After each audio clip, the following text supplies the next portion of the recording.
building program, capacity building program on SESP, TSP subplan and subclassification.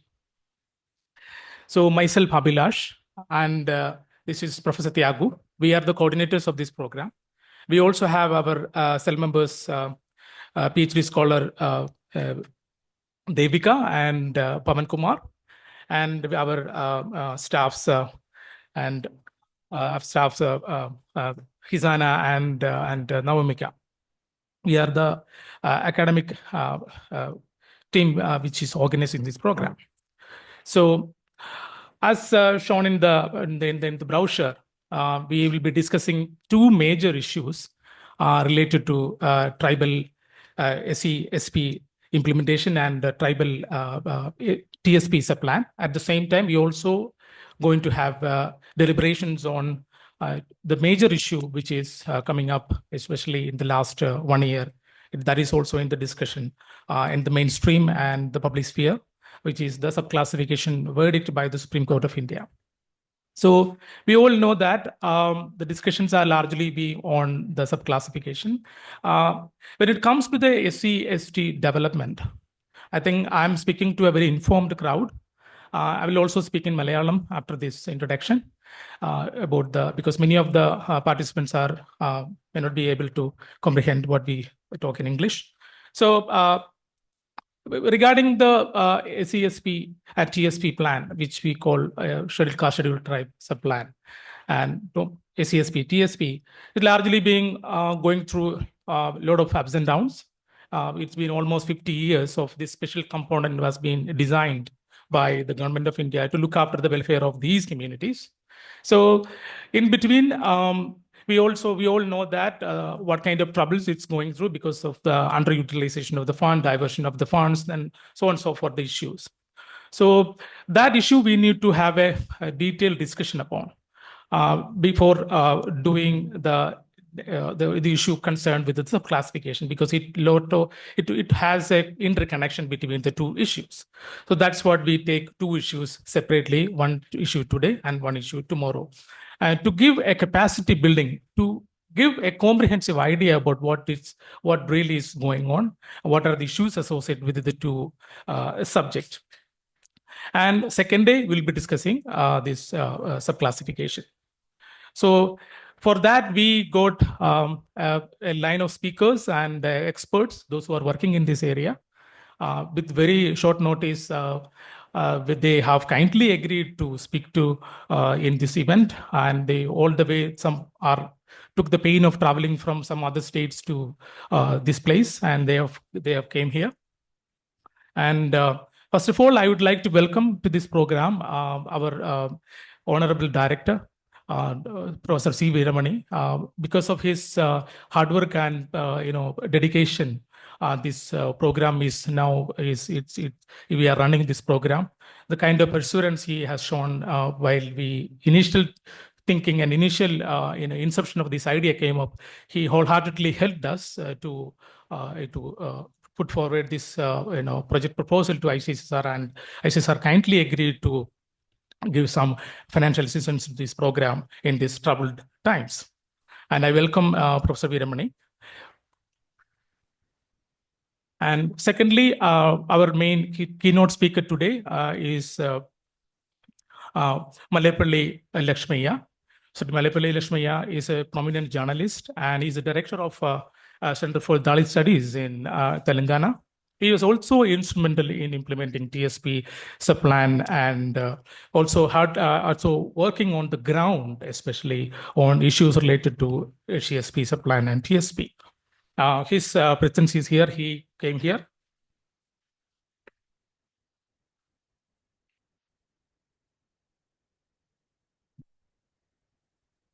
And on behalf of CDS and SCSTCL, I welcome Mr. Malepalli Lakshmaiah to the program. Then we all have our friend Professor Sambaya Gundimeda is here. He was already here earlier also to deliver Ambedkar Jayanti lecture, and he's also working on this area. I welcome him to this program. Then I also welcome another speaker, and right activist Shalin Maria. Shalin Maria also traveled from Chennai to CDS, and I welcome her to this program. Then we also we have the presence of Mr. M. Geethanandan, as a notable social activist in Kerala. People affectionately, we call him Geethan Mash. Mash is also here, and we welcome Mash to the program. Then we also have Dr. UP Anil Kumar from Gulati Institute of and Development Studies, and I welcome him to the program. And those who are sitting in this hall is very, for us, very dear and near, especially the participants, those who have traveled from across Kerala, and especially from the rural villages. Some have, abandoned their jobs in between, so found time to be with us to understand this subject. And I wholeheartedly welcome them to attend this program. And then on this note, I will be switching into Malayalam to understand the Malayalam audience. Center for Development Studies-ന്റെയും Icssr സെല്ലിന്റെയും ആഭിമുഖ്യത്തിൽ നടത്തപ്പെടുന്ന schedule caste, schedule tribe, sub പ്ലാനും sub ക്ലാസിഫിക്കേഷനും എന്നീ വിഷയത്തെക്കുറിച്ച് നടക്കുന്ന 2 ദിവസത്തെ capacity building പ്രോഗ്രാമിലേക്ക് നിങ്ങളെ എല്ലാവരെയും സ്വാഗതം ചെയ്യുന്നു. ഈ പ്രോഗ്രാമിന്റെ തലക്കെട്ടിൽ നിന്ന് മനസ്സിലാക്കുന്നത് പോലെ തന്നെ ഇന്ത്യയിലെ ദളിത് ആദിവാസി സമുദായങ്ങളുമായി ബന്ധപ്പെട്ട് 2 പ്രശ്നങ്ങളാണ് ഈ 2 ദിവസങ്ങളിൽ നമ്മളിവിടെ ചർച്ച ചെയ്യാൻ പോകുന്നത്. നമുക്ക് എല്ലാവർക്കും അറിയാവുന്നത് പോലെ ദളിത് ആദിവാസി സമൂഹങ്ങളുടെ ക്ഷേമത്തിന് വേണ്ടിയുള്ള special component plan, tribal sub plan എന്നിവയെല്ലാം കടന്നു പോകുന്ന ഒരു വെല്ലുവിളികളിലൂടെയാണ്. ഈ പ്രത്യേക പദ്ധതികൾ നടപ്പിലാക്കിയിട്ട് ഇതിനകം 50 വർഷമായെങ്കിലും ദളിത് ആദിവാസി സമൂഹങ്ങളുടെ പുരോഗതി ഇന്നും ഒട്ടും ആശാവഹമല്ല എന്നാണ് സ്ഥിതിവിവര കണക്കുകൾ സൂചിപ്പിക്കുന്നത്. അനുവദിച്ച ഫണ്ടുകൾ നടപ്പിലാക്കാതിരിക്കുക, ക്ഷേമ പദ്ധതികൾ വികസനത്തിനോ സ്വാധീനത്തിനോ വേണ്ടിയില്ല, മറിച്ച് അതിജീവനത്തിനു വേണ്ടി മാത്രം പണം ചെലവഴിക്കുക, തൊഴിൽ നൈപുണ്യ വികസനം, സംരംഭകത്വം എന്നിവയിൽ മതിയായ ശ്രദ്ധ ലഭിക്കാതിരിക്കുക, ഫണ്ടുകൾ ചെലവഴിക്കുന്നതിലുണ്ടാകുന്ന ഭരണപരമായ തടസ്സങ്ങൾ, ഫണ്ട് വിനിയോഗിക്കുന്നതിൽ സമുദായ പങ്കാളിത്തത്തിന്റെ അഭാവം തുടങ്ങിയവ ഈ പ്രശ്നങ്ങളിൽ വളരെ പ്രധാനപ്പെട്ടതാണ്. കേരളത്തിൽ നാം കാണുന്ന പൊതുവായ പ്രശ്നങ്ങളാണ് ഇത് എങ്കിലും മറ്റ് സംസ്ഥാനങ്ങളിലെ ചില മേഖലകളിൽ പ്രവർത്തിക്കുന്ന മറ്റ് സംസ്ഥാനങ്ങളിൽ ചില ആശാവഹങ്ങളായ മാറ്റങ്ങൾ നടക്കുന്നുണ്ട് എന്നുള്ള കാര്യം സുവ്യക്തമാണ്. പക്ഷേ അത്തരം വിവരങ്ങളൊന്നും നമ്മൾ കേരളത്തിലുള്ളവരെ സംബന്ധിച്ച് വലിയ ഗ്രാഹ്യമുണ്ടാവുന്ന ഒരു സാഹചര്യമല്ല എന്നുള്ളത്. അതുകൊണ്ട് തന്നെ ഈ പരിപാടിയിൽ നമ്മളോട് സംസാരിക്കാനായി തെലങ്കാന സംസ്ഥാനത്തിൽ ഈ പ്രശ്നവുമായി പ്രവർത്തിച്ചു വരുന്ന പ്രധാനപ്പെട്ട അക്കാഡമിക്കുകളും ആക്ടിവിസ്റ്റുകളും എത്തിയിട്ടുണ്ട്. അവരുടെ സെഷനുകളും ഈ പരിപാടിയിൽ ഉണ്ടായിരിക്കും.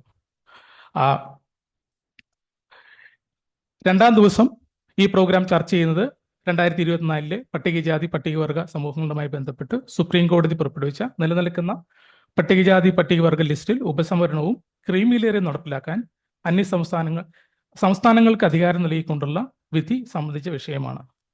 ഈ വിധി സാമൂഹ്യനീതിയും ക്ഷേമ പദ്ധതികളുടെ സമീകൃത വിതരണവും സംബന്ധിച്ച പൊതുമണ്ഡലത്തിൽ പുതിയ ചർച്ചകൾക്ക് തുടക്കം കുറിച്ചുവെങ്കിലും അത് കാര്യമായി സ്വാധീനിക്കാൻ പോകുന്ന ജനസമൂഹങ്ങൾക്കിടയിൽ എത്തിച്ചേരുന്നതിനോ അത് സംബന്ധിച്ചുള്ള അഭിപ്രായങ്ങളും പ്രശ്നങ്ങളും സന്ദേഹങ്ങളും കേൾക്കുന്നതിനും ഒരു സാഹചര്യം കേരളത്തിൽ ഇന്നില്ല. കേരളത്തിൽ അക്കാദമിക തലത്തിൽ അത് ഒട്ടും തന്നെ ഇല്ല. ഇതൊരു യാഥാർത്ഥ്യമുള്ള കാര്യമാണ്. അതിലേക്കുള്ള ആദ്യ ചുവടെപ്പ് നിലയിലാണ് ഈ പ്രോഗ്രാം നമ്മളിവിടെ നടപ്പിലാക്കുന്നത്. ഈ വിധിക്ക് ദളിത് ആദിവാസി സമുദായ സാമൂഹിക വികസനത്തിൽ ഗണ്യമായ പ്രാധാന്യം ഉണ്ടാവുകയും ദളിത് ആദിവാസി ക്ഷേമ നയങ്ങളും പുതിയ സുപ്രീം കോടതി വിധിയും തമ്മിലുള്ള പരസ്പര സ്വാധീനം വരുന്ന ആളുകൾ കൂടുതൽ വ്യക്തമാവുകയും ചെയ്യുന്നത് കൊണ്ട് ഇതിനെ ചർച്ച ചെയ്യേണ്ടത് ഏറെ ആവശ്യമുള്ള കാര്യമാണ്. ഈ സന്ദർഭത്തിൽ ഈ കപ്പാസിറ്റി ബിൽഡിംഗ് പ്രോഗ്രാം ലക്ഷ്യം വയ്ക്കുന്നത് സാമുദായിക അംഗങ്ങൾ, പ്രവർത്തകർ, ഗവേഷകർ എന്നിവർക്ക് ഒരു പ്ലാറ്റ്ഫോം സൃഷ്ടിക്കുകയും ഈ വിഷയവുമായി ബന്ധപ്പെട്ട് അവരെ ഉദ്ബോധിപ്പിക്കുകയും ഈ വിഷയത്തിൽ അവരുടെ അഭിപ്രായങ്ങൾ രേഖപ്പെടുത്താൻ ഒരു വേദി ഒരുക്കുകയുമാണ് നമ്മൾ ലക്ഷ്യം വെക്കുന്നത്. On that note, I would like to welcome our Honorable Director to inaugurate the event and speak a little about our CDS.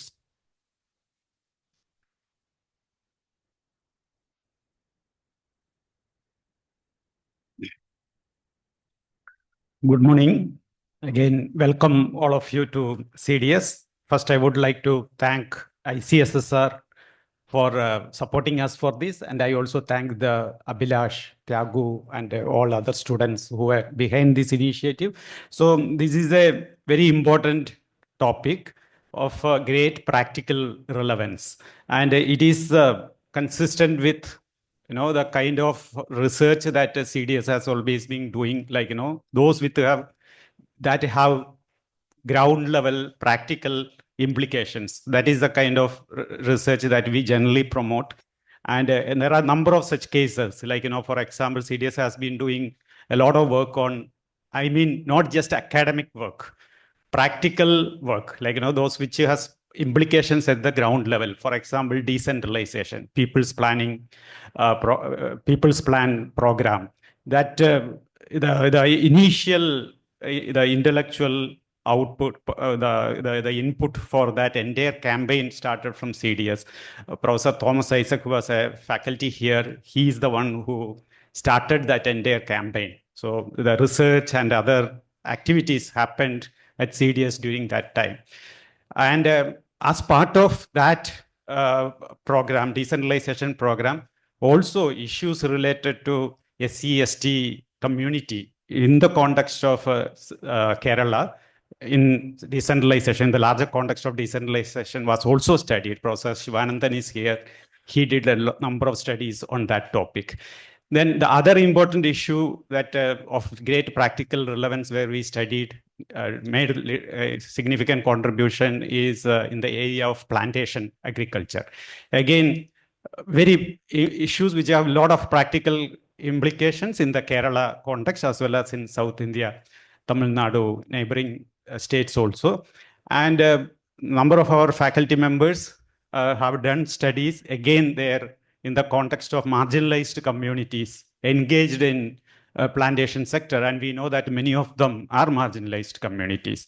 So number of our faculty members have studied issues related to that. Again, very important practical implications. Third thing is international migration. Currently, a study is going on. I know it has been going on for the last few years in Kadakavur Panchayat in Kerala, and it focuses exclusively on SC/ST. I think SC community in Kadakavur, how their migration is not happening. What are the challenges that they face?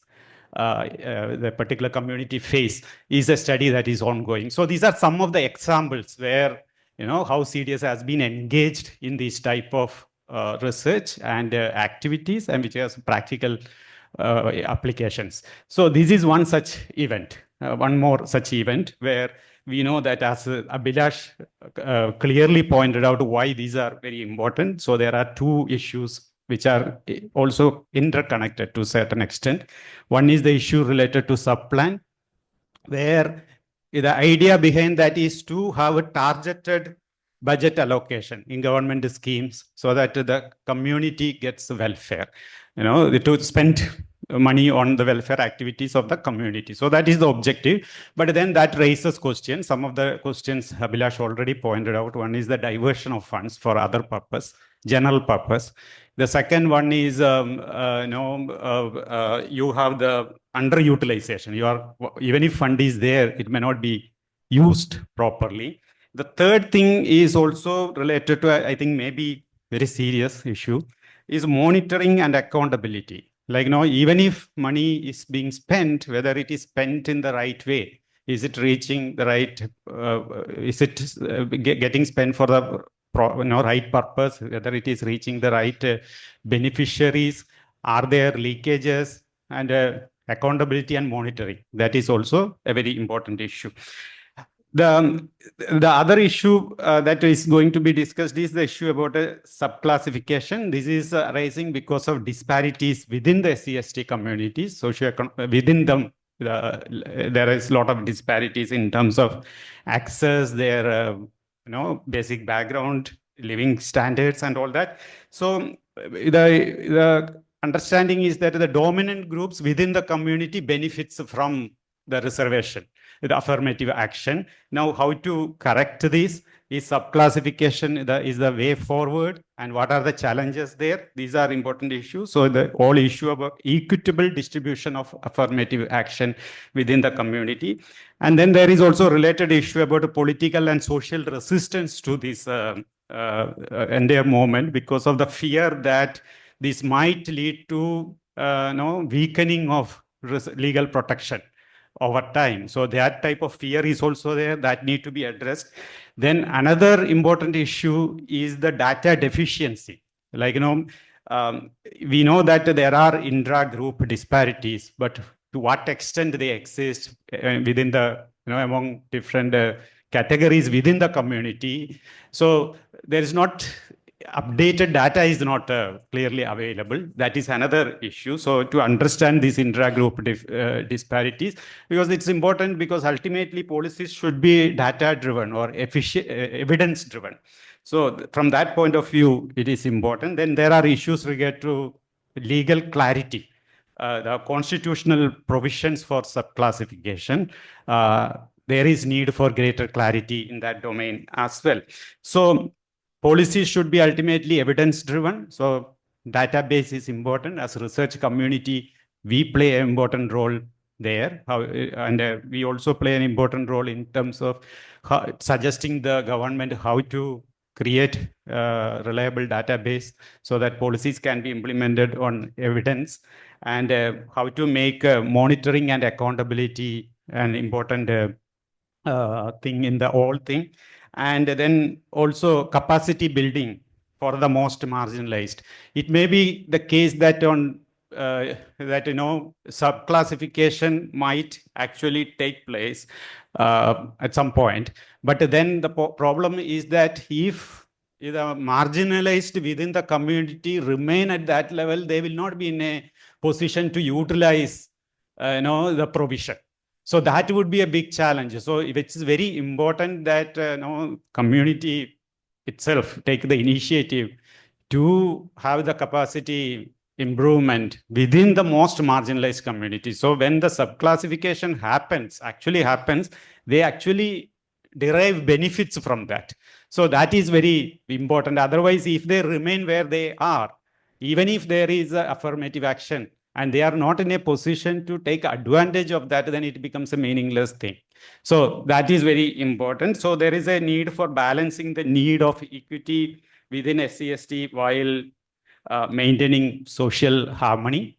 That is also important issue. So it is important to engage with the community leaders to build consensus on subclassification policies. And these type of meetings, capacity building initiatives, and all work towards getting greater clarity in those very important issues. So with this, I inaugurate this, and thank again the Professor Abhilash, Professor Thyagu, and SCST cell, and all our other faculty members who are involved in it, and students who are involved in it, and also Icssr for supporting us. Yeah, thank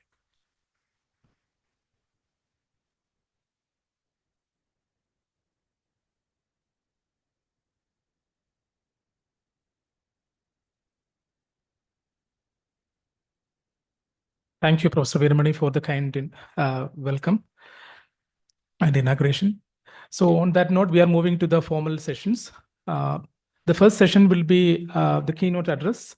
It's given by Mr. Mallepalli Lakshmaya, Chairman CDS Hyderabad. And the session will be chaired by my colleague, Professor Thyagu Ranganathan. Ranganathan, you can.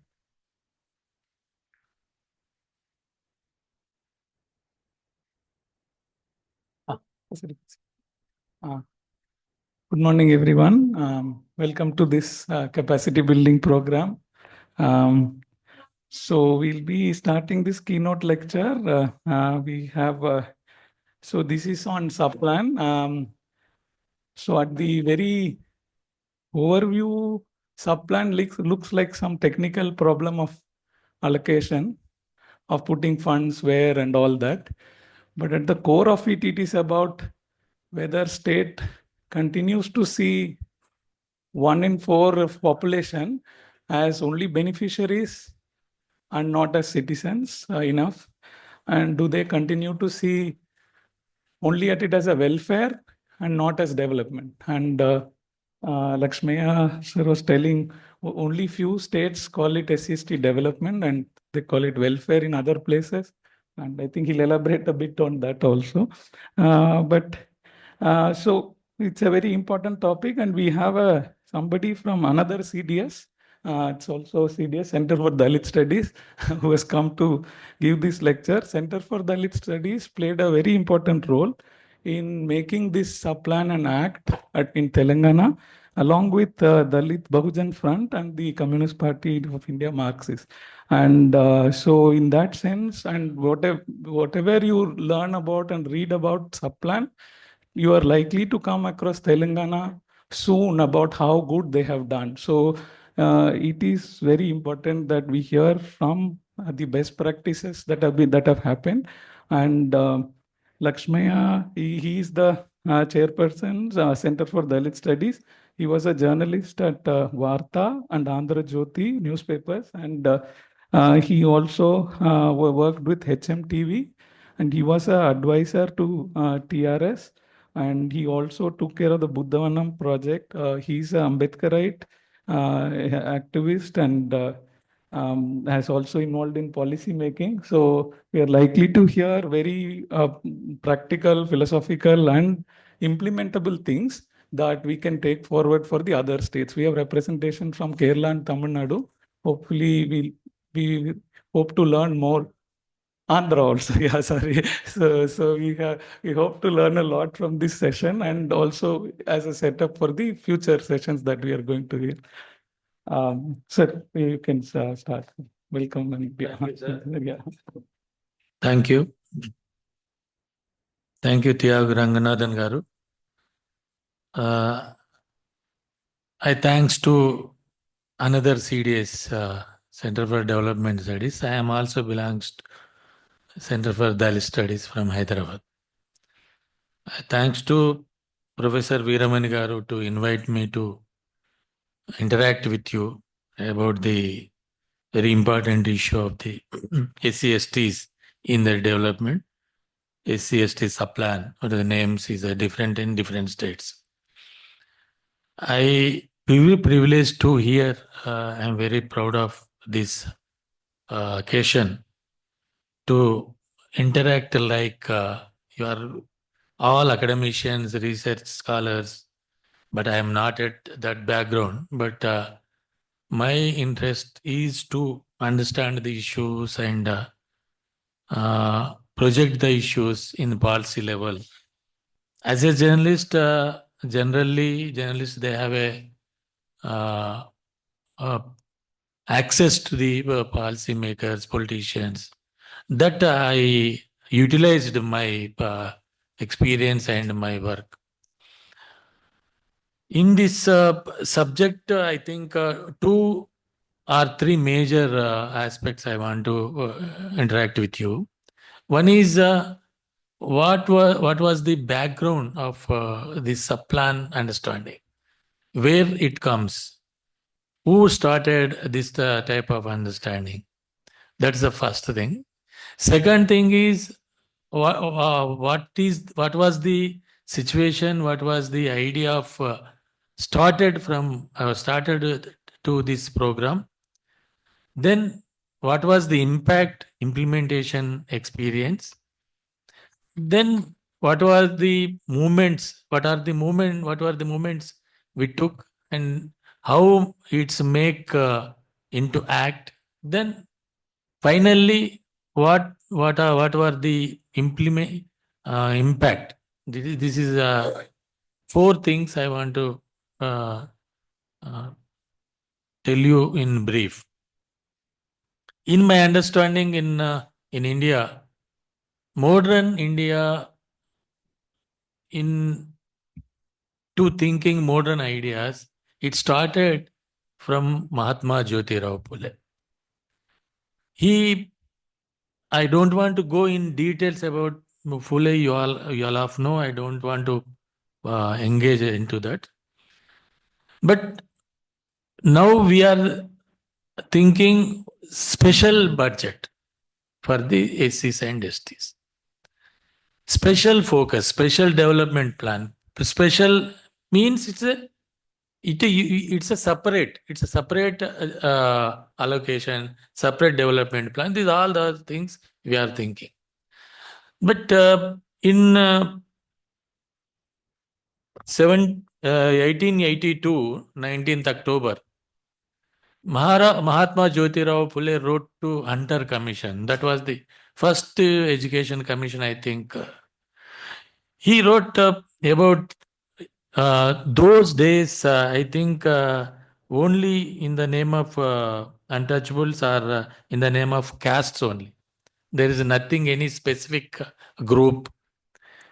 He wrote Education Commission, according to the quote, according to the latest report of the Education Department, there are 1049 domestic schools in Bombay Presidency. These are located primarily in towns and cities where Brahmins live predominantly. These schools are run on traditional lines. There are 27,694 students in those schools, where teachers all are Brahmins, mostly children of Brahmins and Vaishyas study in these schools. Education has been limited to these sections. Children of farmers don't have interest in studies. Their parents send them to ward animals to the work of field. This was a part of memorandum submitted Jyotirao Phule to the Hunter Commission. Then he precisely said about the untouchable community. Mahars, monks and other low castes have been kept completely away from schools. The reason was that the children of upper caste would not only these children to sit with them. That is why the British government had launched some schools meant for the downtrodden in those days. But they are very few. The whole of Pune city had only one such school. There are only 30 students in that school. Because of caste discrimination, the Mahar and Monk children are not being allowed to attend schools. Hence, I request the government to keep the word given by Queen Victoria by setting up special schools for them. This is the first time in the history. These untouchable community, untouchable students should have a separate schools. Why? Because these other caste children, other caste people, they don't want to enter into their schools. This is the first kind of argument. If there is no separate schools, the people cannot study in their own this thing. Then, after that, in your state, Nayankali, in 1904, he started school in his own village. In 1910, Hyderabad, Bhagirath Verma started in 1910 schools. Up to 1930, it estimated that 26 schools. This is the things in the history. Another thing, in 1927, Ambedkar was a Bombay Executive Council member.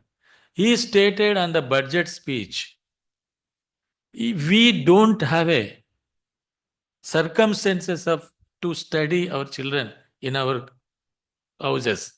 That's why we want separate hostels. If you have a separate hostel, separate schools, people can read and write. Otherwise, this cannot be happened to go all the people, basically as students. This is the very important background. Please, slides. Then another important thing is, all of you know, 1932 had a Pune Pact between Ambedkar and Gandhi. We all of know our concentration was is political representation, but in that Pune Pact also Ambedkar put one class, 9th class. That is also very important to understand our Saplanish. Next. Next.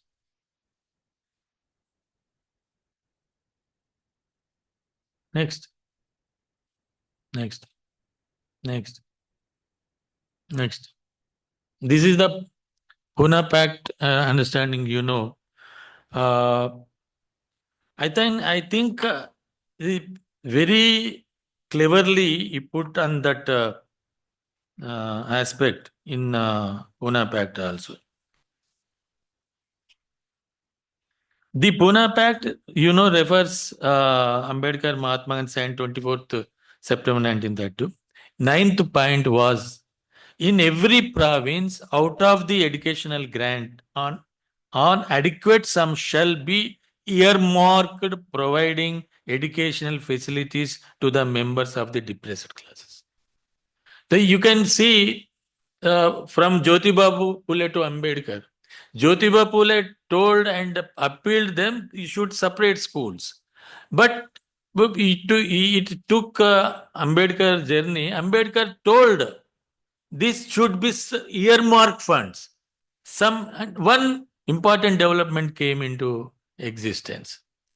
Then after 1944, Ambedkar appealed to the British government. Now we are getting educational reservation, employment reservation, scholarships, all came in British rule only. The post-matric scholarship started in 1944. Educational reservation started in 1944.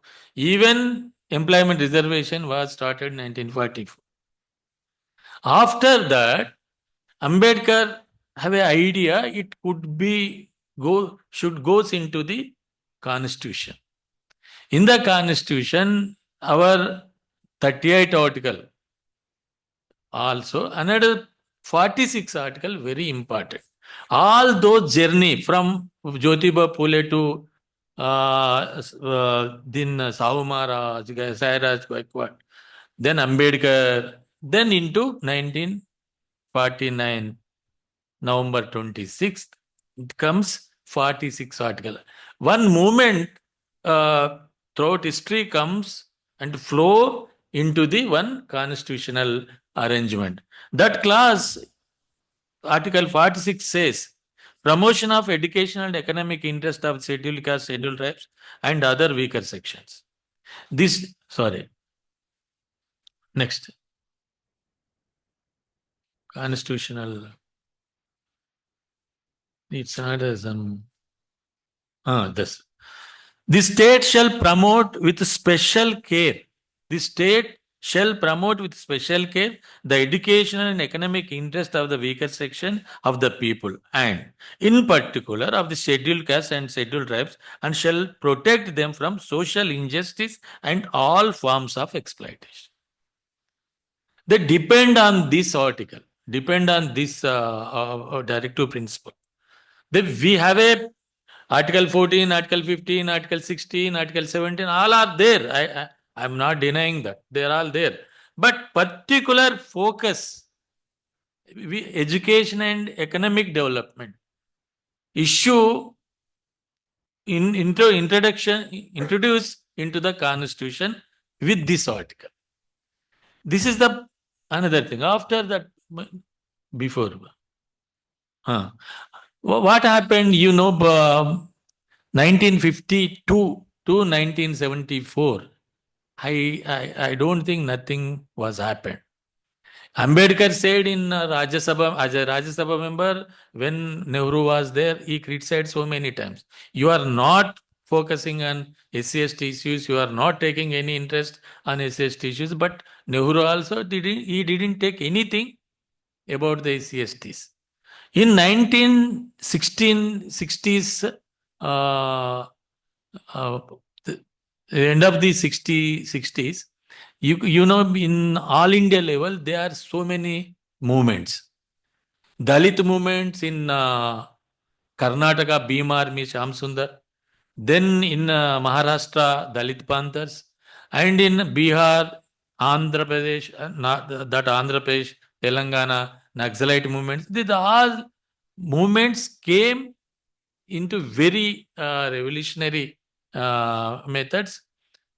They demanded the SC/STs justice and against the exploitation they fought. That time Indira Gandhi was a prime minister. Indira Gandhi had a two things. One is the political compulsion. There is some very important people against the Indira Gandhi in those days. Then movements also came with the aspiration of Dalits and tribals. That time she started in 1974 tribal supply. There is another thing is she started ITDAs, in Integrated Tribal Development Agencies Authorities. These two things. Then after 1979 in Janata government, one P.S. Krishnan, he belongs to Kerala. He was a secretary in the central government. He started idea to have some special component should be for the SCs and STs. SCs. Before that, STs also did. I think that was also P.S. Krishnan as an instrument in that eyes. The P.S. Krishnan wrote an article that Prime Minister of Morarji Desai was thought that, but government went on. The Indira Gandhi came into power. Immediately she started in 1980. This is the, I think you are seeing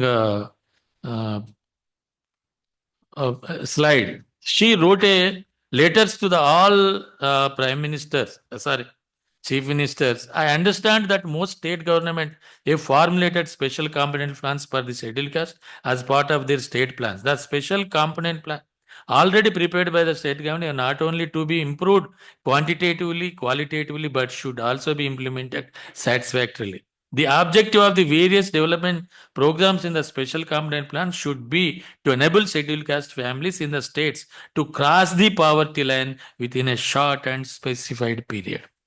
This is the Indira Gandhi. Then that time, Manmohan Singh was a planning commission member secretary. He also wrote a letter to the.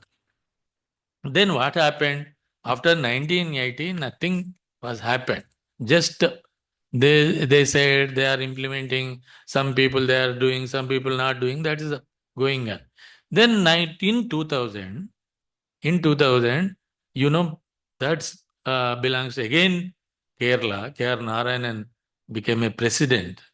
He constituted a governors committee. The governors committee gave a objectives to study of development of scheduled tribes and scheduled castes. That committee consists by P.C. Alexander as a chairman, Suraj Ban, Rama Devi, and Jacob. All other people are members, 7 members. In that committee also they gave a recommend. What is that recommend? The social welfare department and the tribal welfare department in the state should be designated nodal departments on the lines of Maharashtra model. That time Maharashtra, the special component for the special component plan, they put a social welfare department, tribal welfare department as a nodal agents. Then, however, this should not remain only notional, but the two departments should be given full autonomy in the selection of the schemes, allocation of funds, and diversion of funds from one to scheme another within the overall allocations. This is the one other development in the journey of the supply and this thing. This after this, we that time in 2001, I was a journalist. I am a full-time journalist in Varta Daily. I got some information about this some officers. I studied and wrote an article. Then it it appeared in Daily. That time Chandrababu Naidu was a CM and Rajshekar Reddy was a opposition leader. He took this my article. Then he spoken on the assembly. That was the first time this issue came into public sphere. Some funds are there, some funds allocated for these people, but they are not implementing. Nothing happening. They are all diverting. They are all going other ways. They are not in that. I gave a details of this. Then after that, in 2004, Rajshekar Reddy came into power. We decided to have an approach and we started a movement. We started the basic understanding of the Saplan, our Dalit activists. We approached CM. We asked that to should be designated nodal agency for this thing. This K.R. Narayanan committee, the P.C. Alexander committee recommended this, but he agreed, but not happened. Then what happened? In 2-3 minutes, I will experience myself. Then we started our in Telang, United Andhra Pradesh that time, the 59, 52, 51 SC MLAs were there. We invited them, but 15 MLAs came for the meeting. We prepared this type of bunch of papers and gave to all them, but nobody raised in the assembly. All are kept quiet. Then next year, what we decided, this is not the way. These people are subordinate to their political party leaders, but we have to meeting with them. In 2006, we called the political party president, secretaries, all. Then they decided to raise. That time, TRS party and CPM party, they raised in the assembly. That first time went to the assembly area. Then 2007, we started movement. Then we demanded. Then nodal agency came. Chief Minister, they decided nodal agency. But nothing will happen. Same thing is going on. Then, in 2009, again we started movement. We demanded. On that time, Justice Ramaswamy, retired from Supreme Court. We invited him to speak on this issue. He came and he suggested us, you should not confine only nodal agency, you should demand act. If you don't have an act, these all those schemes and all we will they will on air. Nobody will challenge. Nothing will happen. That's why you should demand. From that 2010-11, we started to demand of the act. That was happened in 2012. The big movement, all those things I will share. Our documents are there. I don't want to take all those. But it became in 2012 the act. Then 2013 it came into existence in January. Then after 1 year, these act some lacunas are there. We basically what was the act? I think act should be earmark of the funds. Now you are about disparities between scheduled castes. That we put in the preamble of act also. This act meant for first thing is earmark of the funds. Please, next. Next.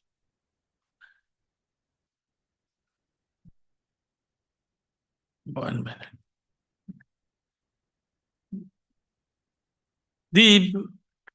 That objectives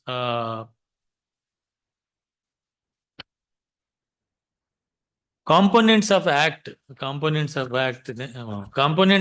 is these schemes or budget should be direct benefit, nothing any here and there. Then second thing is the villages and hamlets and houses should be the focus. The schemes develop agriculture, land allied activities like animal husbandry, dairy, etc. The provide livelihood SC/ST population should be included. These all those things. Another important thing will be the earmark of funds proportionate to the population. This is the major thing in the act. This special component plan or 2006 in SSC sub-plan. Then now they are calling in central budget, plan and non-plan not there in our budget books. Planning commission is not there. That's why there is no plan, there is a non-plan. That's why what is the some two arrangements are they can. But so the government is the revenue and capital. In that special component plan, tribal sub-plan, SC sub-plan, their allocation of welfare for the scheduled caste. That name is changed. Now in budget books, you will find that name. Then what is the major demand? in the Act. Major demand is it should be earmark of the proportion of the population. That's why we mentioned in the Act also, these are disparities between among the Dalits. In view of that aspect, we designed in the preamble of Act. The Act ensure accelerated development of scheduled caste and scheduled tribes, with the emphasis on achieving equality in the among years, focusing economic, education, and human development, along with ensuring their security and social empowerment, and promoting equity among scheduled castes. Equality between among society, but equity among the scheduled castes. This Act should mention in that. Second thing, what is the Act importance is, this Act should implement by the nodal agency. Nodal agency, tribal welfare and social welfare. That's why the state shall in every financial year earmark in such a manner as may be prescribed a portion of the total Pragati Paddu means special development. The Pragati Pad development fund, the big in the place of plan. The outlays in the state which shall be proportionate scheduled caste, scheduled tribes, population of the state. This is the second important aspect in the Act. The third aspect is the special development fund of the department shall include only such schemes secure direct quantifiable benefits to the scheduled caste, scheduled tribes individuals, or scheduled caste, scheduled tribe households, scheduled caste, scheduled tribe habitations, or tribal areas that have the potential to bridge the gap development following the norms down in the Act. And what is the third aspect is these fund should be develop their economic development, hamlet development, infrastructure, even tribal areas also. Another thing is these development schemes, development plans. These nodal agencies should ask them to different departments. The different departments should sending to the nodal agency. Nodal agency should ratify. Otherwise, the agriculture department, they have some program. They want including thus 10 farmers of Dalit. That is not the issue. If there is a quantifiable, there is a special thing, they will allow. Otherwise, they will not allow. That was in the Act. Another thing is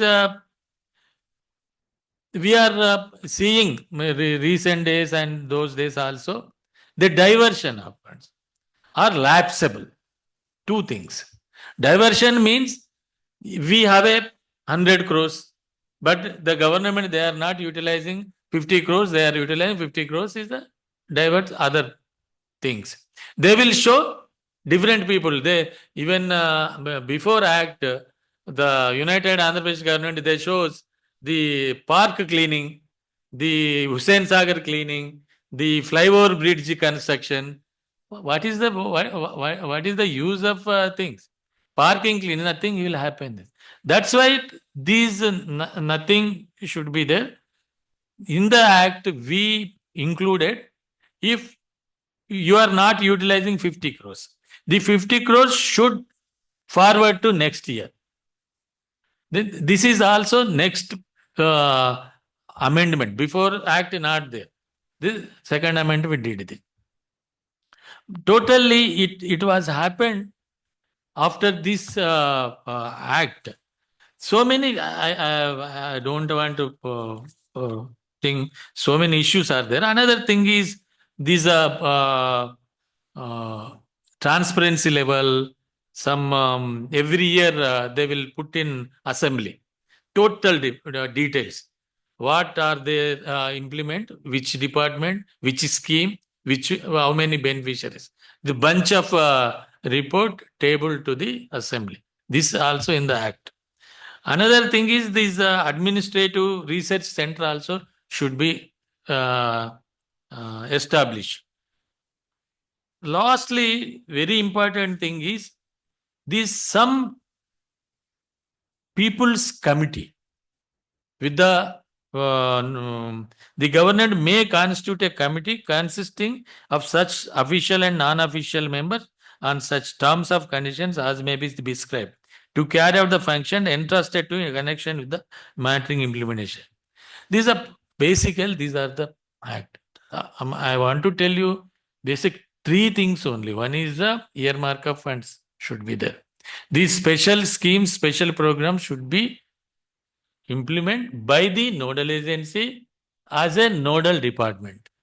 Third thing is there should not be lapsable. There should not be divert. If there is no expenditure in present year, that should be forward to next year.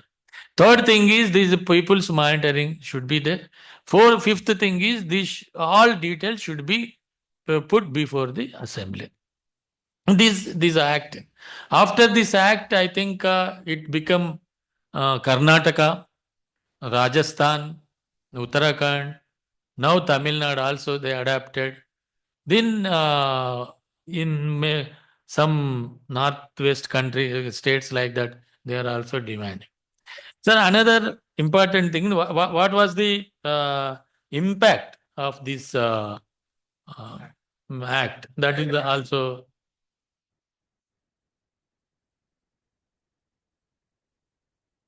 the all details are there.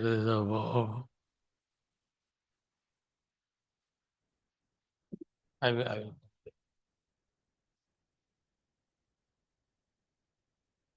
These are, I think,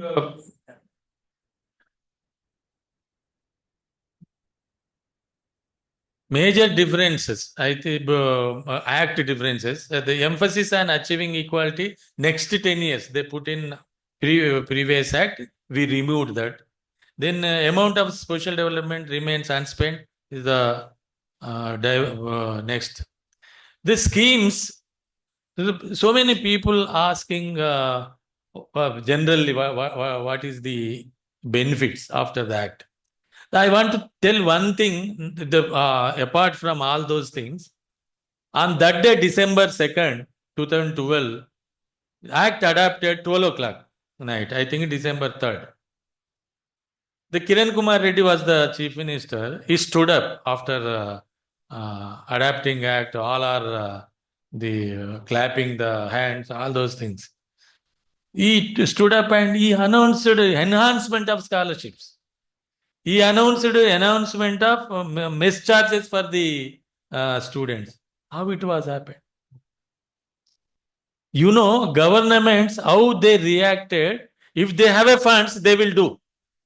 If there is no demand, there is no head budgeted, they don't do anything. That's why this act given power to the government also. If there is no funds, I have so many experience. I went to even some hostel before act 10 years back. So I wrote an article, hostel, nothing, water is not there, plates is not, food is not good, everything is bad. I wrote an article, I asked some welfare officer, this is the situation, what is your opinion? He said, what will we do, sir? We don't have any funds, nothing we do. I am putting my money in the hostel, that also not coming in my pocket. Nothing will happen, sir, I don't want. Then after immediate 1 minute, he announced that this is the very important issue. Then after 1 year, the Telangana came into power. Then important thing is after Telangana, then Chief Minister K. Chandrasekhar Rao, former Chief Minister, he organized a first meeting on Dalit issues with all secretaries. With all secretaries, first meeting, high-level meeting. For that meeting, I was invited. They gave a GO. If I have sit there, definitely GO should be there. Otherwise, it will be illegal. Then in that, with this act, they started 3 acres of land for family. The 3 acres of land family, you know, in 2 years, they purchased 17,000 acres for the 6,000 farmers. So many people criticize the government, the lifting the land purchase scheme. But what was happened, we should also know that after the Telangana came, irrigation facilities developed, the land price goes to 20 lakh, 30 lakh per acre. Any government cannot be purchased 3 acres land, 90 lakhs, 1 crore. That's why they stop. That is one issue. Second thing is they start one scheme, Kalyana Lakshmi, for the SC girl child to marriage, women. Then 50,000, now 1 lakh, now it goes to went to 1,50,000. Second thing is that these Ambedkar Overseas Vidyanidhi, the scholarships for the abroad students, they started the scheme.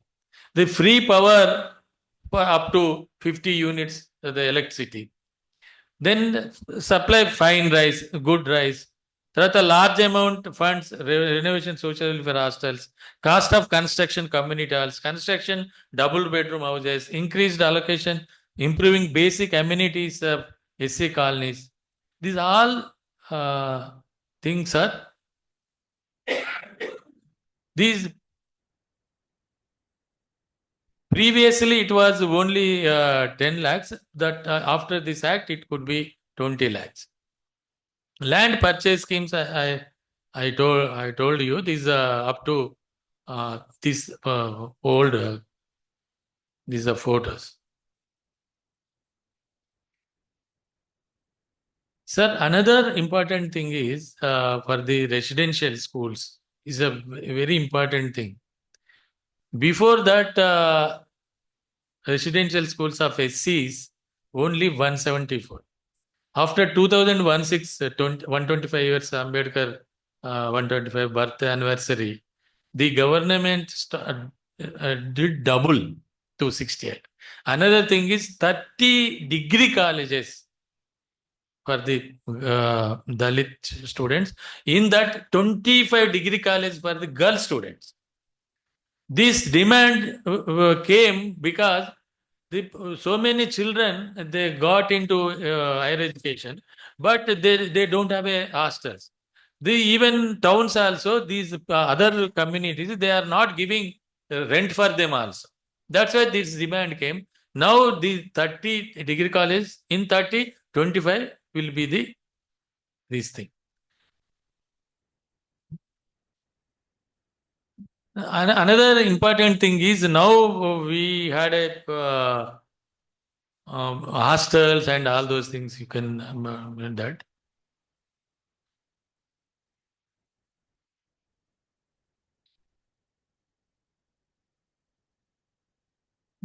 In that aspect, so many issues, even the 17,704.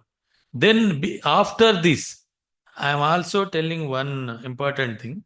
After the tribals and SC and STs, residential schools, all those gone up. Apart from that, demand also came other communities, OBC and minorities. All together now in Telangana, 1,012 institutions, residential institutions. What is the difference? Other hostels and residential institutions.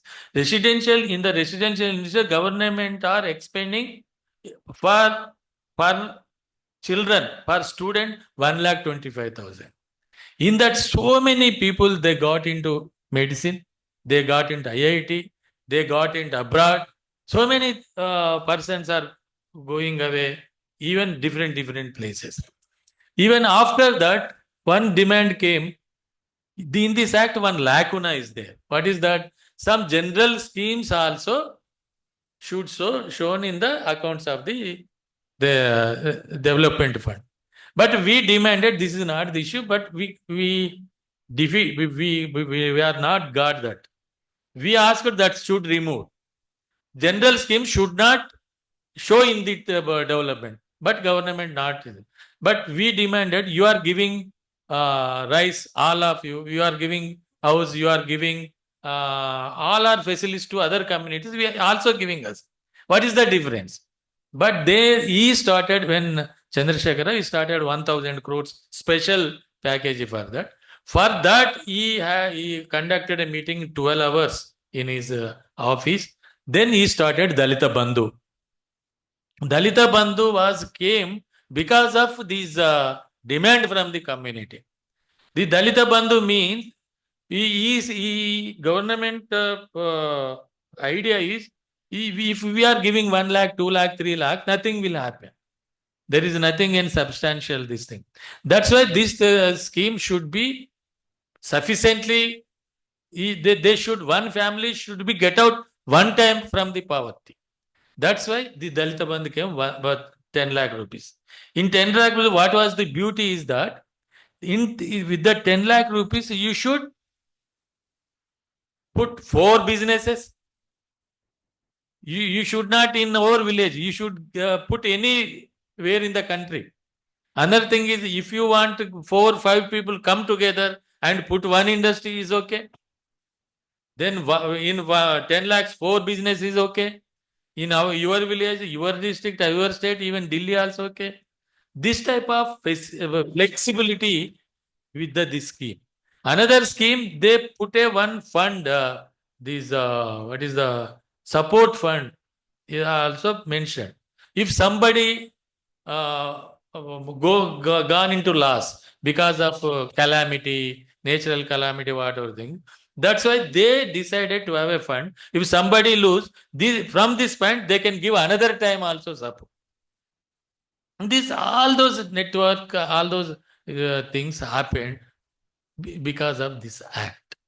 There's so many people asking what was the impact, what was the important of scheme is a charity, in my opinion. Scheme is a charity. Act is a right. If you have a right, the governments, if they don't want implement, you can go to the court, challenge the government. Another thing is people are aware of it is easy to fight against the government also.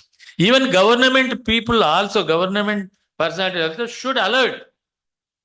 The scheme will implement or not implement, that is a different issue.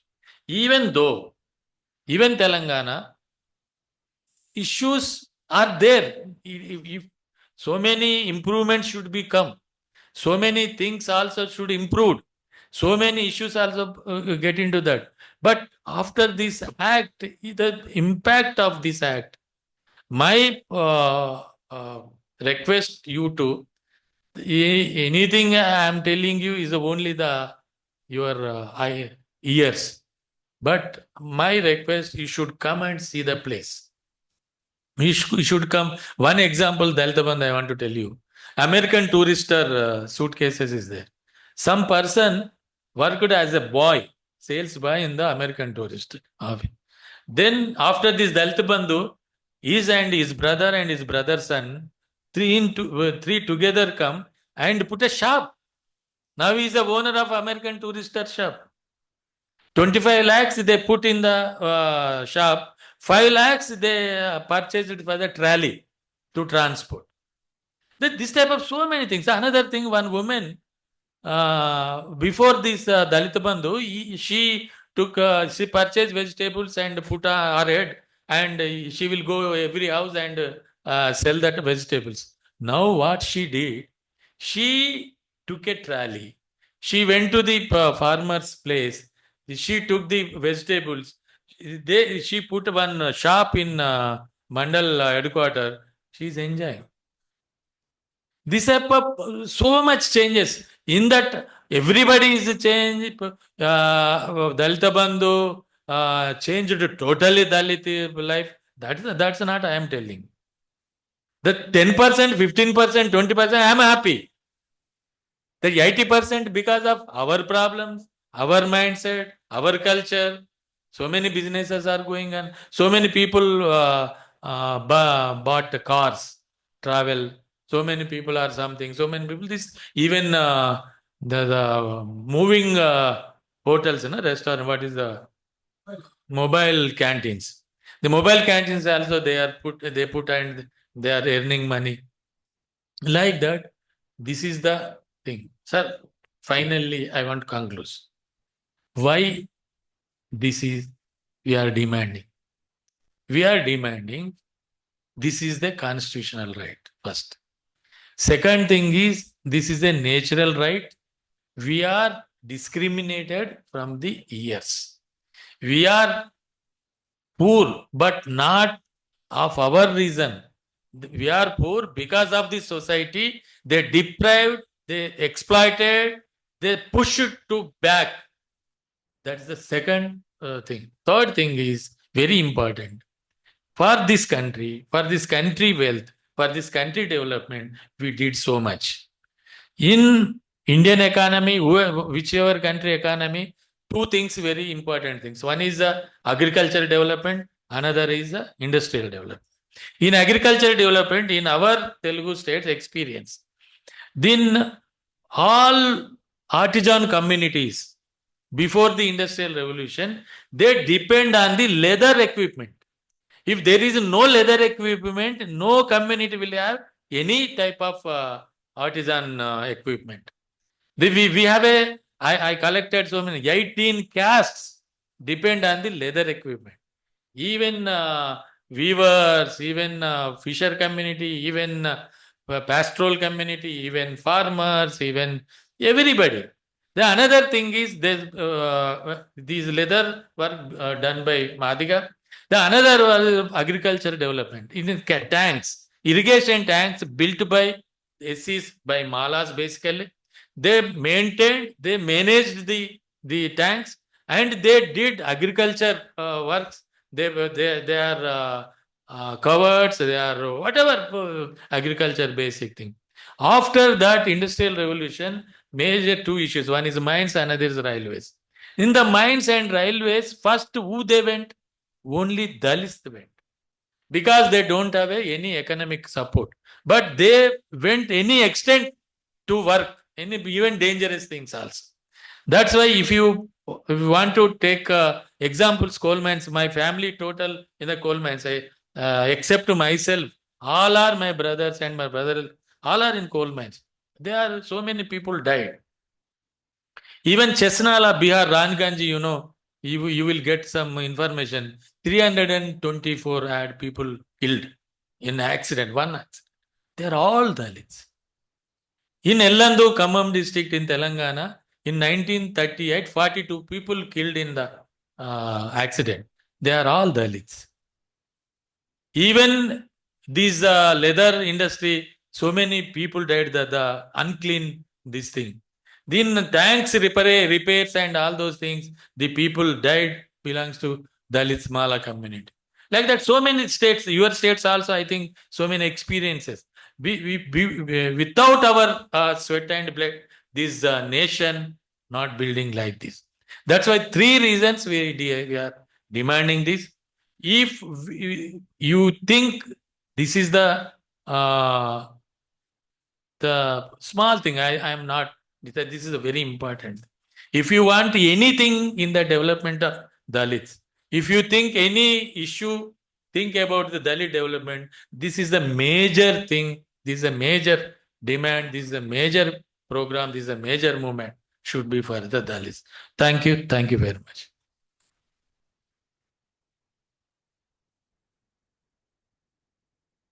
Okay, thank you so much, sir. That was a very insightful talk. I think a lot of economic history, political history, contemporary policy. I think you cut across so many themes and have raised a lot of questions, hopefully, and comments we'll hear from the audience. So we'll have a discussion for some time. So if you could raise your hand and we get a few questions.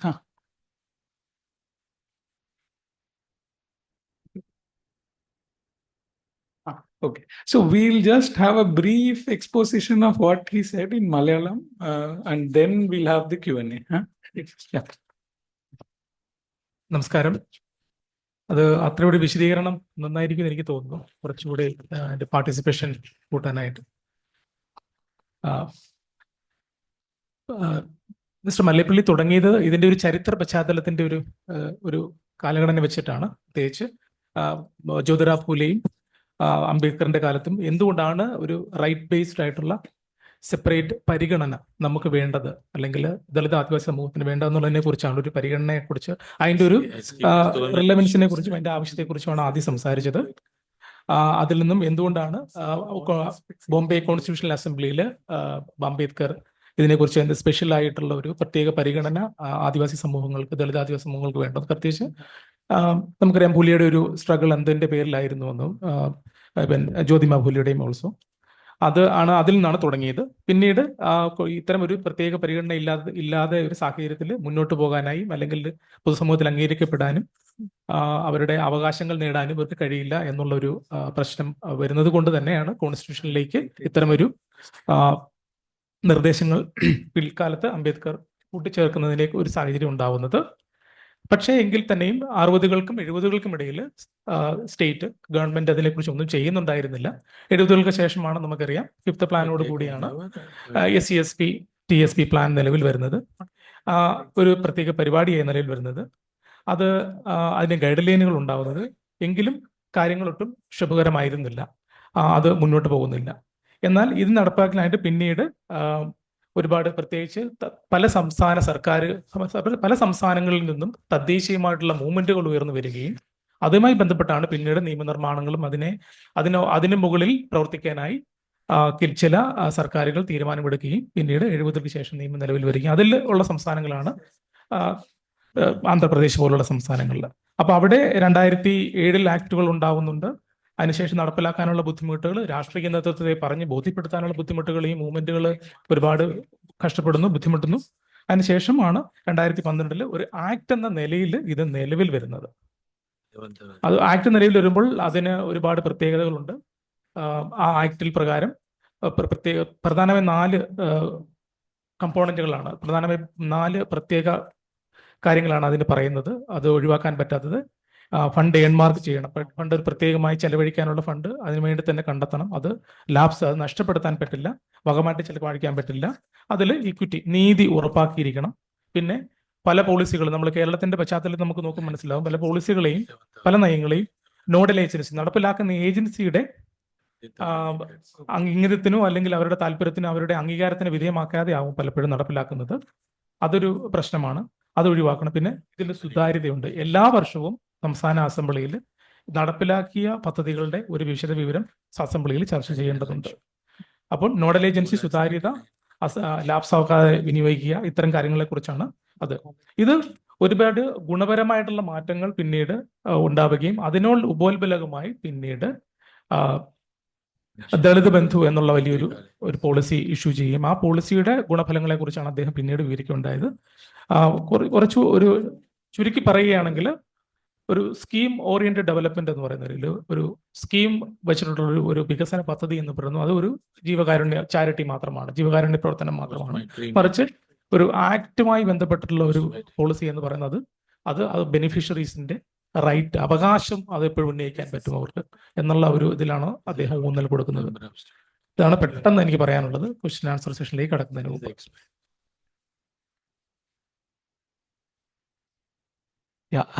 Thank you, Abhilash. We can have comments, questions. Yes, please.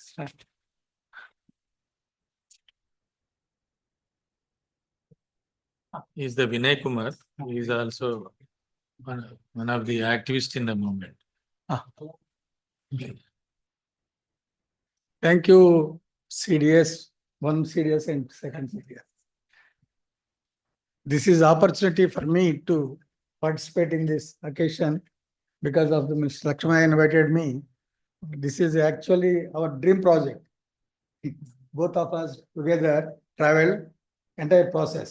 Lakshmi has initiated this process.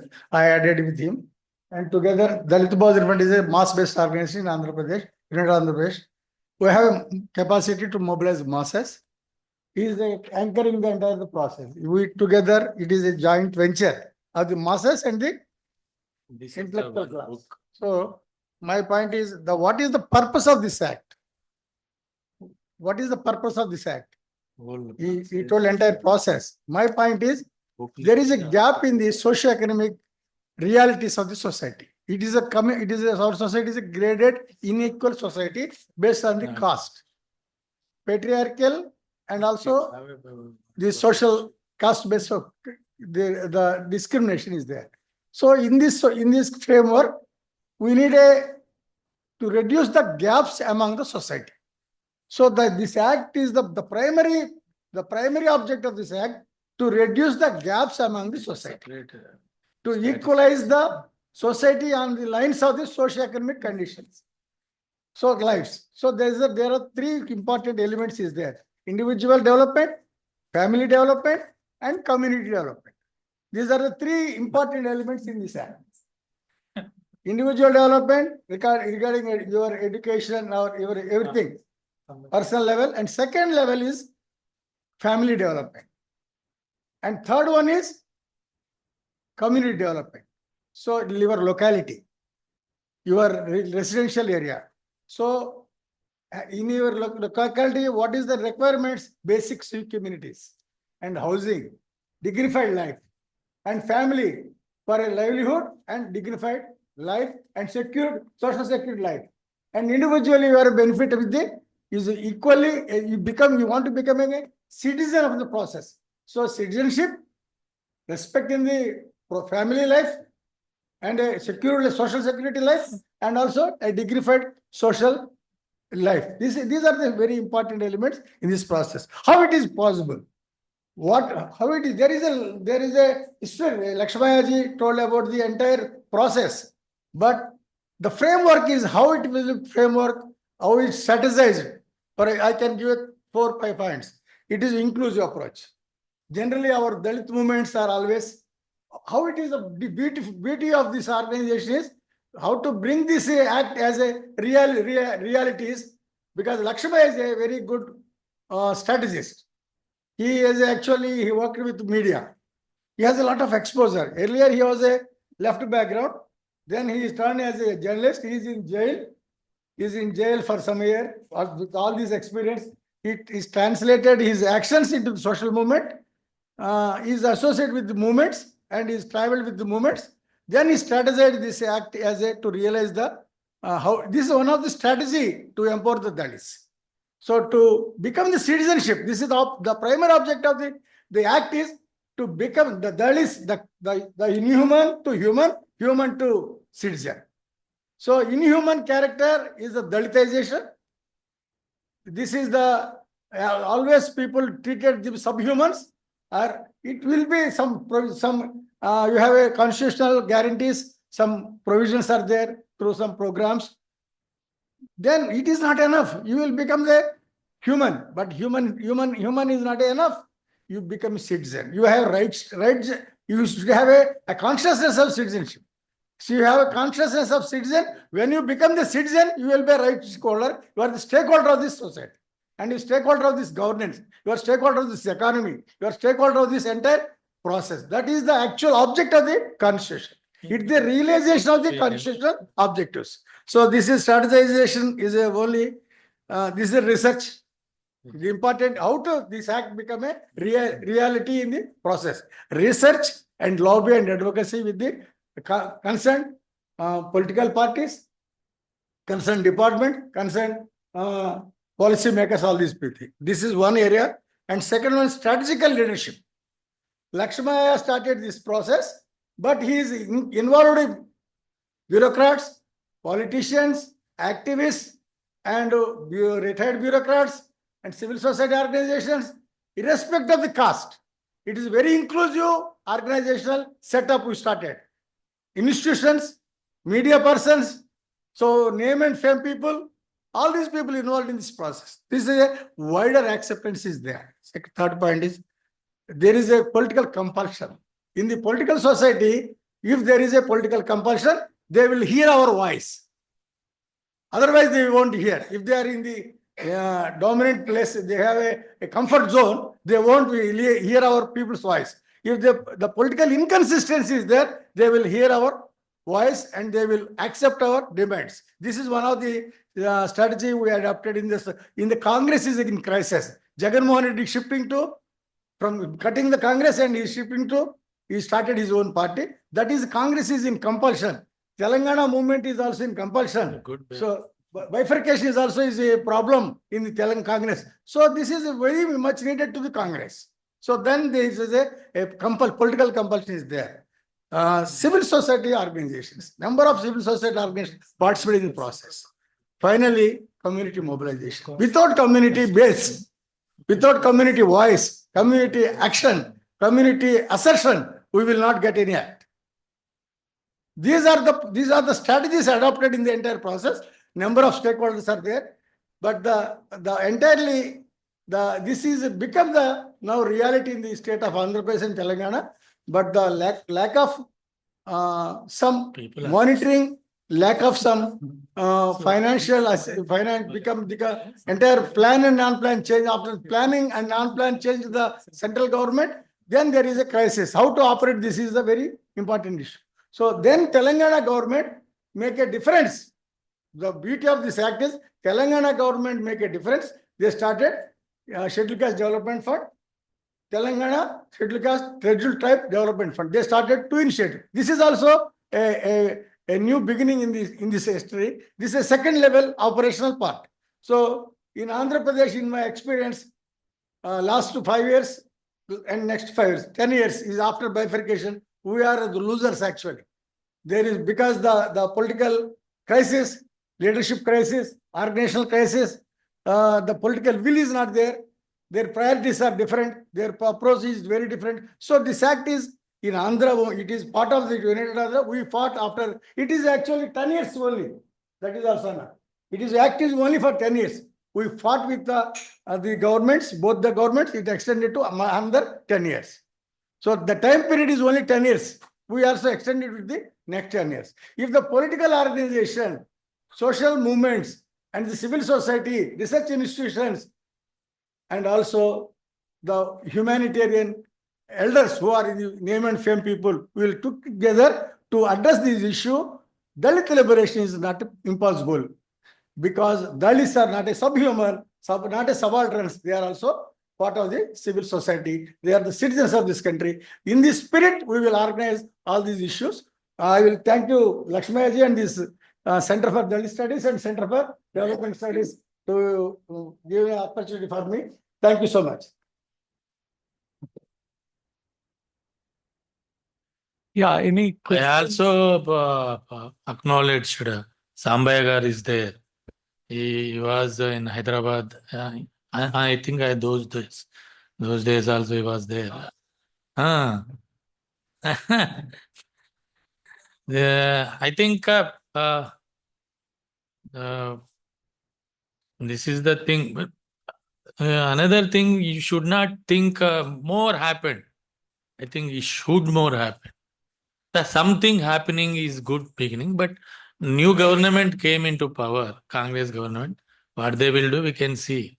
But act is very good. After that, Tamil Nadu adapted. Same act adopted. I think they are also doing something. Sir, recently they adapted. Please give them time. You can.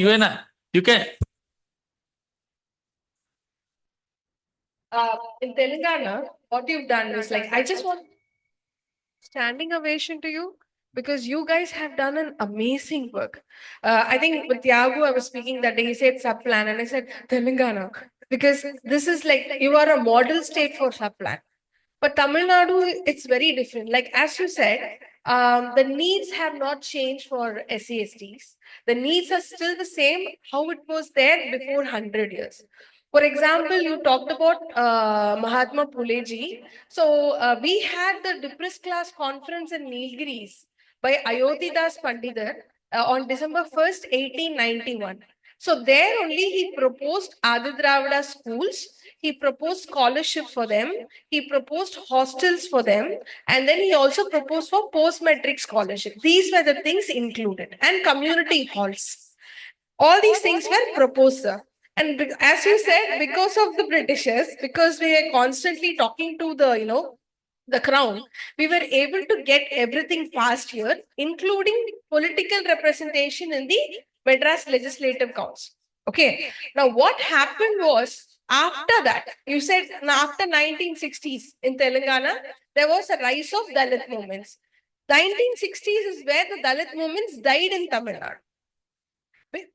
Because of another type of politics which evolved, which focused on OBC interests, because the caste, distribution in Tamil Nadu is very different. So what happened was, leave all the history and everything. We never knew this fund existed in the first place until few, development studies scholars and everybody came up with this thing 5 years back. We knew a lot of free the schemes, right? The color television. Tamil Nadu is known for its electoral promises. Color television, rice, mixie and grinder were given. So we thought it was given from the, the general funds. Then the Madras Institute of, Development Studies, everybody went for a policy monitoring. We came to know the money was diverted from the sub-plan fund. Okay, and then I asked my friend to go ahead and put an RTI 3 years back. When he put an RTI in 22, we came to know that 11,000 crores of sub-plan fund was sent back without being spent in the last 5 years, sir. ADMK and DMK put together 11,000 crores, sir. And even the post graduation 1,000 crores scholarship fund overseas was, nobody knew about it. Nobody actually applied for it. So all these things came out. Then only we went to Telangana, no? Everybody came to you, they met Praveen sir, and they studied the Dalit Bandhu scheme and everything. And then they went ahead and we gave a proposal to Tamil Nadu state. In 2023, we gave a proposal. We said, Telangana mein aise ho raha hai. Yahan pe kuch, this is not happening in Tamil Nadu. So kindly do something. They said, okay, we'll do. And they passed the legislation, they passed the Icssr. You know what they've done in the act? We were shocked that they have legalized the loopholes to divert the funds to generic schemes. That is the latest legislation. So now they can legally, now they have made it an act to divert the funds, especially the 1,000 rupees, sir. They're giving to women every month, right? They are very much boasting about it. The 1,000 rupees is given from SC/ST funds. That is given, and there's a lot of funds where our money is used. So when we ask the chief secretary, see, SC/ST plan is dedicatedly for Dalit group, right? How can you give for generic scheme? He answered, there is a GO. He answered, this is for even the general population has Dalit women, right? This was the answer, sir. So what you said is like, right now, when you were talking, I felt more depressed. I don't know, maybe because what's happening in Tamil Nadu is exactly opposite of, even yesterday, the National Human Rights Commission, they asked the Tamil Nadu government on community halls. They said we'll build 20 community halls in 1921. Until today, the amount is not allocated. Not just this is for the Adi Dravida hostels, schools. It's in a very bad state. I think, somebody can come to, Tamil Nadu and study the depletion of these funds and how the amount of human right violation, because policies, non-implementation or misimplementation is not seen as a constitutional violation at all. So I think somebody should talk about the constitutional violation and human rights violation in connection to policy gaps and policy misimplementation. Yeah. Thing is that lacuna is in Telangana Act also there. Problem is we fought 3-4 months on that issue, but we didn't get the solution. But we agreed. Why we agreed? Anyway, act should come. Then after that we can fight it out. If there is no act, if this is there, our ministers those time. Our minister, the community minister, we don't want to act like that. We said, please accept first this. Then we can fight it out. First act, there is a 10 years cap. Next, we removed it. Next, first there is no carry forward. No, now next amendment we put it. Like that, we have to did that in Tamil Nadu also. We have to study 1-2 years whole budget. What is the happening? What are the problems? What are you doing? Then what will be this thing? Then all those things came in one day. I think enact every act they put somewhere. You will surprise. For this act, I attended 50 meetings with the officials. I alone from the civil society. Every day fighting with them. You also know very well, all secretaries, they are belongs to other caste. They should put in something is a problem with any act. That's why definitely these 1 or 2 years, the next year, we can study it seriously, thoroughly. Then we can give a report. If you want to do benefit for the Dalits or tribals, you should do like this. Otherwise, it cannot be useless. It will be useless. That's why definitely it should be. My opinion, first we have to demand act. Whatever act could come, whatever act could exist, then we can fight it. Be in the case of constitution, all our things comes of the Ambedkar ideas, nothing. So many against him also. The every aspect, every experience is like that. But definitely, I think you are all in Tamil Nadu, the good people are there, organizations are there, associations are whatever, definitely that should be good days. Otherwise, we cannot go. If we can start 1 step, 2 steps, then we can fight it out. Then again 2 steps, we can fight it out. Otherwise, 100 steps, we cannot go in one time. Yes, sir. Thank you for pointing that all these are long drawn struggles. It takes a lot of time. Some comments, even in Malayalam, if there is any questions, if you can ask, I think Abhilash can translate. Maybe anybody from Kerala, because there will be 2 sessions again on Kerala, but still if there are any queries.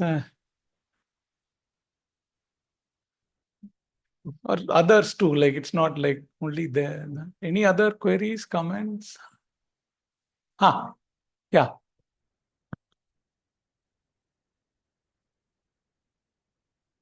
Thank you, sir. Sir, as you explained, the need for the act for access to the fund. So, what happens when there is misallocation or non-allocation from the center? So, is it only through the political pressure that the kind of accountability is done, or is there any legal procedure to pursue funds in absence of act at the center level? That without act also we can fight it out. That is not the issue. The central budget also had details. The central budget also is the same in that central budget is very vague. We have one ministry that is also not belongs to only SCs. Social Justice Empowerment Ministry, we are thinking our ministry. That's not correct. In that ministry, OBC also there. In that ministry, physical challenge also there. In that ministry, old age welfare also is there. Nothing about is that. That's why we are also demanding from 2-3 years, separate ministry should be ours. That is not also there. Another thing is what is happening. I want to tell one thing clearly. In our movement, in Dalit movement, from Kashmir to Kerala, we are not concentrating on budget. We don't have any idea what is happening in the budget. If every budget, before the budget, so many industrialists, so many farmers, so many organizations, they could go and meet the finance minister. This is our agenda. Please include this even. We are not doing. Even now itself also we are not doing. That's a very important thing is.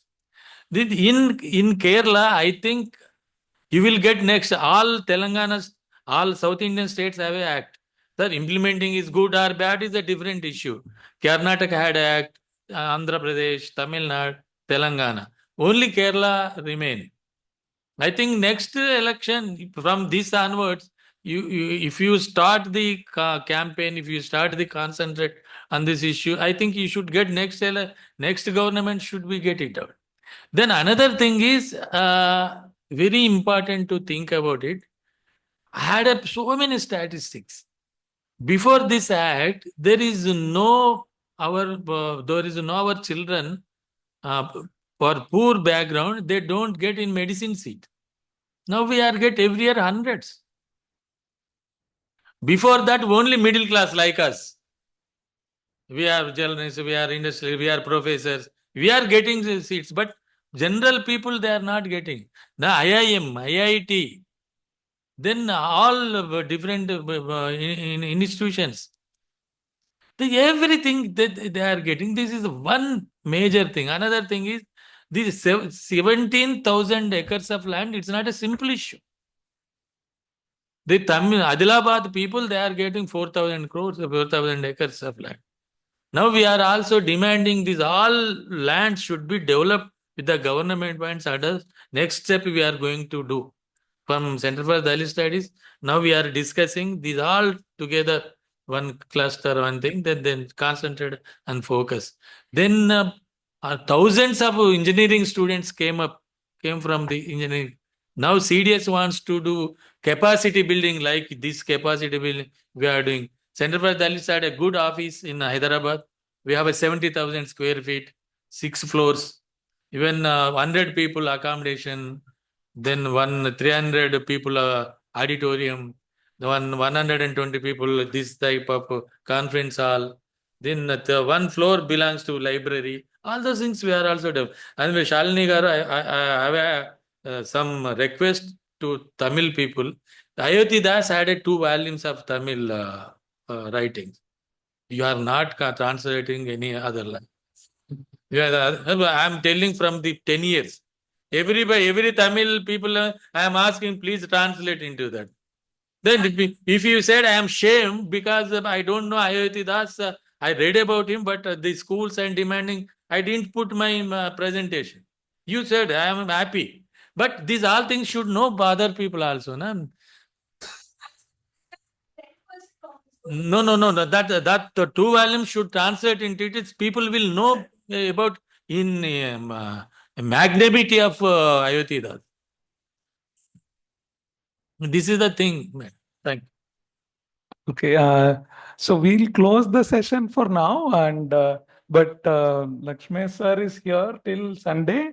So PhD students, others, whoever, if you want to meet, we can also coordinate and have a session and informal discussion also, and he'll be there for tea and other things anyways here.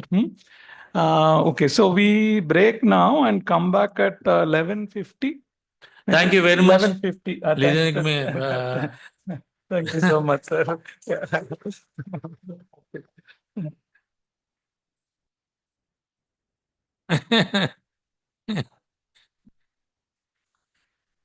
You will be doing Tamil Nadu, madam. Why are you bothering?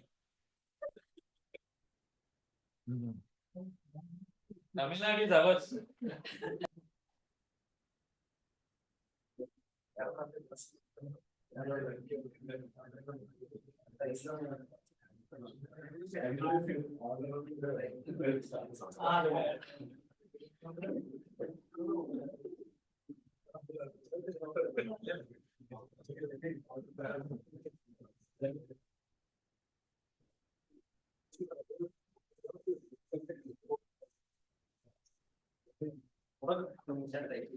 So welcome back, everyone.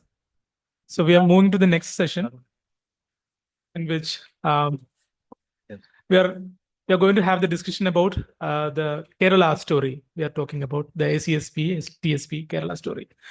So to chair the session, I would like to welcome my colleague, Professor Suraj Jacob, and to present the paper, I would also like to welcome UP Anil Kumar, faculty at Gulati Institute, Trivandrum. Welcome back, everybody.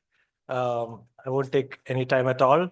But just to tell you that Dr. Anil Kumar, he has got a very interesting background. He's currently, teaching and researching at GIFT, but he has worked as a teacher in school, colleges. I was just looking at his CV the other day. He has spent many years in the revenue department. So my sense is that he has seen many parts of our governance system. And he's been working for the last several years as a researcher in many different areas connected with the topic for today. So I think there's a rich experience that he will bring as a practitioner in government in different capacities, as a researcher, looking at evaluating, monitoring, tracking many kinds of government yojanas, programs to do with marginalized communities and so on. So I think it's a very good follow-on from Mr. Lakshmaya's session, where we'll now focus on Kerala, looking at the tribal subplan and the SC subplan and its trajectory and where it is today. So over to you. I think this is going to be very interesting. Thank you, sir. Respected chair of the session and other dignitaries, our friends and activists, I am directly coming to this presentation. And then since we have audience with various language background, and I will use both languages because it's a capacity building program. I want to ensure that my activists, they must know what I am going to speak. We will use both languages now. So this is the framework of my presentation. And within 30 minutes, I will complete all this, all my presentations, even though I am allotted 45 minutes. And then first we will start with some context setting, then evaluation of TSP and SCP, then its major features, allocation distribution functions, and implementation issues for all this process. Even though the earlier speakers have covered most of the points that I am going to speak, then I will manage it, no problem. Look, this SCP TSP, it has a context where this idea originated. It is long, long back. I will say it is from BC 185. In BC 185, there was a political shift, a power change was happened. And then ruler Brihadratha Maurya was killed by other power monger, Pushyamitra Sungha. At that time, Pushyamitra Sungha took the power and made a rule that is known as Manusmriti and imposed several sanctions on the people. That is, no education, no land, no sword, no decent dress. And after that, because of these sanctions, impositions, these people went into a dark age. And put an end to this dark age, rightly what our earlier speaker said, in 1848, Jyotiba Phule started the education movement. Subsequently, in 1902, Sahuji Maharaj started the reservation policy. In 1935, we got this one, adult franchise. Then Dr. Ambedkar fight. That's all. This process has begun. And after that, as the result of all these struggles, we got a constitution. And we have a constitutional scheme for the development of scheduled caste and tribe.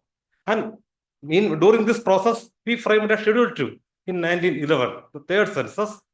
We have started categorizing these people as schedules. And in 1935 Government of India Act, we have declared that 2 lists, scheduled caste and tribes. And the constitutional scheme for the development of scheduled caste and tribes, Pushyamitra Sungha, PC 185 Brihadratha Maurya തോപ്പിച്ചുകൊണ്ട് അധികാരം പിടിച്ചെടുത്തതിന് ശേഷം അദ്ദേഹം കീഴടക്കിയ ആൾക്കാരുടെ ഇടയിൽ വിദ്യാഭ്യാസം കൊടുക്കില്ല, ഭൂമി കൊടുക്കില്ല, തൊഴിൽ കൊടുക്കില്ല, നല്ല വസ്ത്രം ധരിക്കാൻ, ഇങ്ങനെയുള്ള ചില നിയമങ്ങൾ നടപ്പാക്കി. 1867 മനുസ്മൃതി വരുന്നത് അല്ല, ഇന്ത്യൻ പീനൽ കോഡ്, അതിന് മുമ്പുള്ള ലാ ആയിരുന്നു മനുസ്മൃതി. അതിന്റെ ഫലമായിട്ട് ഇങ്ങനെ ഒരു ഇരുണ്ടത്തിലേക്ക് പോയി. ജ്യോതിബ ഫൂലെ അടക്കമുള്ള ആൾക്കാരുടെ പ്രയത്നഫലമായിട്ട് ജ്യോതിബ ഫൂലെ, സവജി മഹാരാജ്, കൃഷ്ണരാജ വോഡയാർ, പിന്നെ നമ്മുടെ പെരിയാർ, ഡോക്ടർ അംബേദ്കർ, അങ്ങനെയുള്ള ഒരുപാട് ആൾക്കാരുടെ ഫലമായിട്ട് വന്നൊരു കോൺസ്റ്റിറ്റ്യൂഷൻ ഡെവലപ്പ് ചെയ്തു. കോൺസ്റ്റിറ്റ്യൂഷനിൽ ഒരു സ്കീമുണ്ട് ഡെവലപ്പ് ചെയ്യാൻ. ആ സ്കീം എന്ന് പറയുന്നത് we can classified as 3 folder scheme as protection, representation and economic development. Protection means in the form of legal protections. Article 17, abolition of untouchability. Protection ആണ്. The subsequent so many acts. Prevention of Scheduled Castes and Tribes Atrocities Act, Minimum Wages Act, Acts Against Bonded Laboring, നിർബന്ധ തൊഴിലെടുപ്പ്, ഇങ്ങനെയുള്ള പലതിനെതിരെ നിയമങ്ങളുണ്ട്. We have legal protections. Then representation. So, just speak in Malayalam first and later translate it for us. That works. Or else,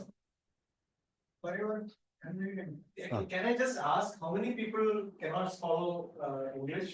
Just put up your hands. Just to be.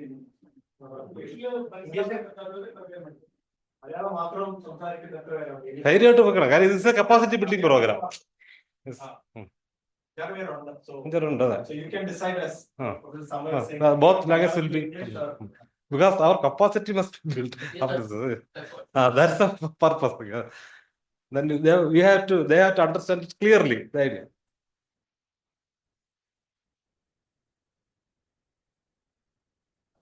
Okay.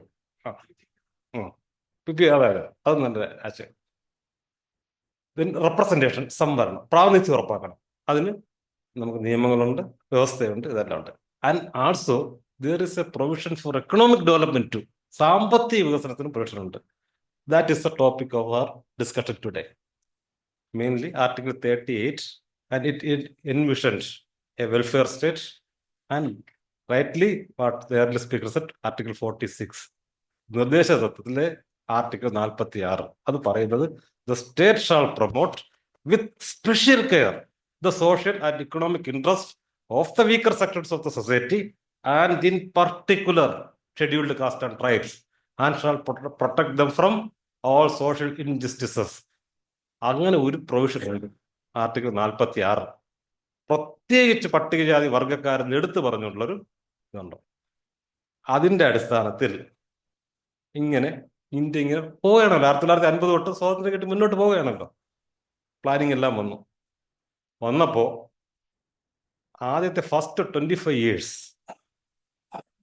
there was not much progress for the development of scheduled caste. At that time, the basic thinking pattern of then planners was trickling down theory or percolation theory. അന്ന് ആൾക്കാർ വിചാരിച്ചത് planners അവരുടെ സാധനം revolution സ്റ്റേജാണ് വിചാരിച്ചത്. ഒരു general development മതി, the benefits of development will trickle down to the bottom.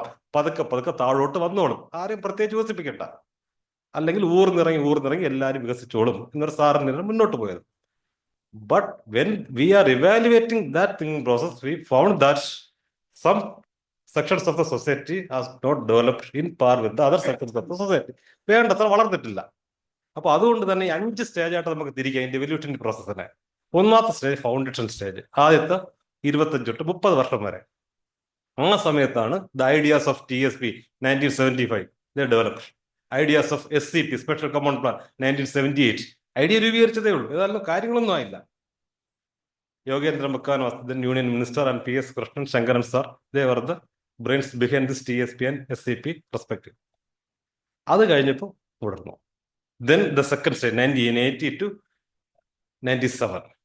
Then they have started to formulate the strategies for successful implementation of this TSP and SCP. Idea മാത്രം പോരല്ലോ, നമുക്ക് successful ആയിട്ട് implement ചെയ്യാനുള്ള strategy വേണം. Strategy പറഞ്ഞാൽ allocation proportion to the population, like so on. We will discuss it later. Strategies form ചെയ്തു. And the major development in that period is a formation of a tripartite committee under the chairmanship of Tiwari.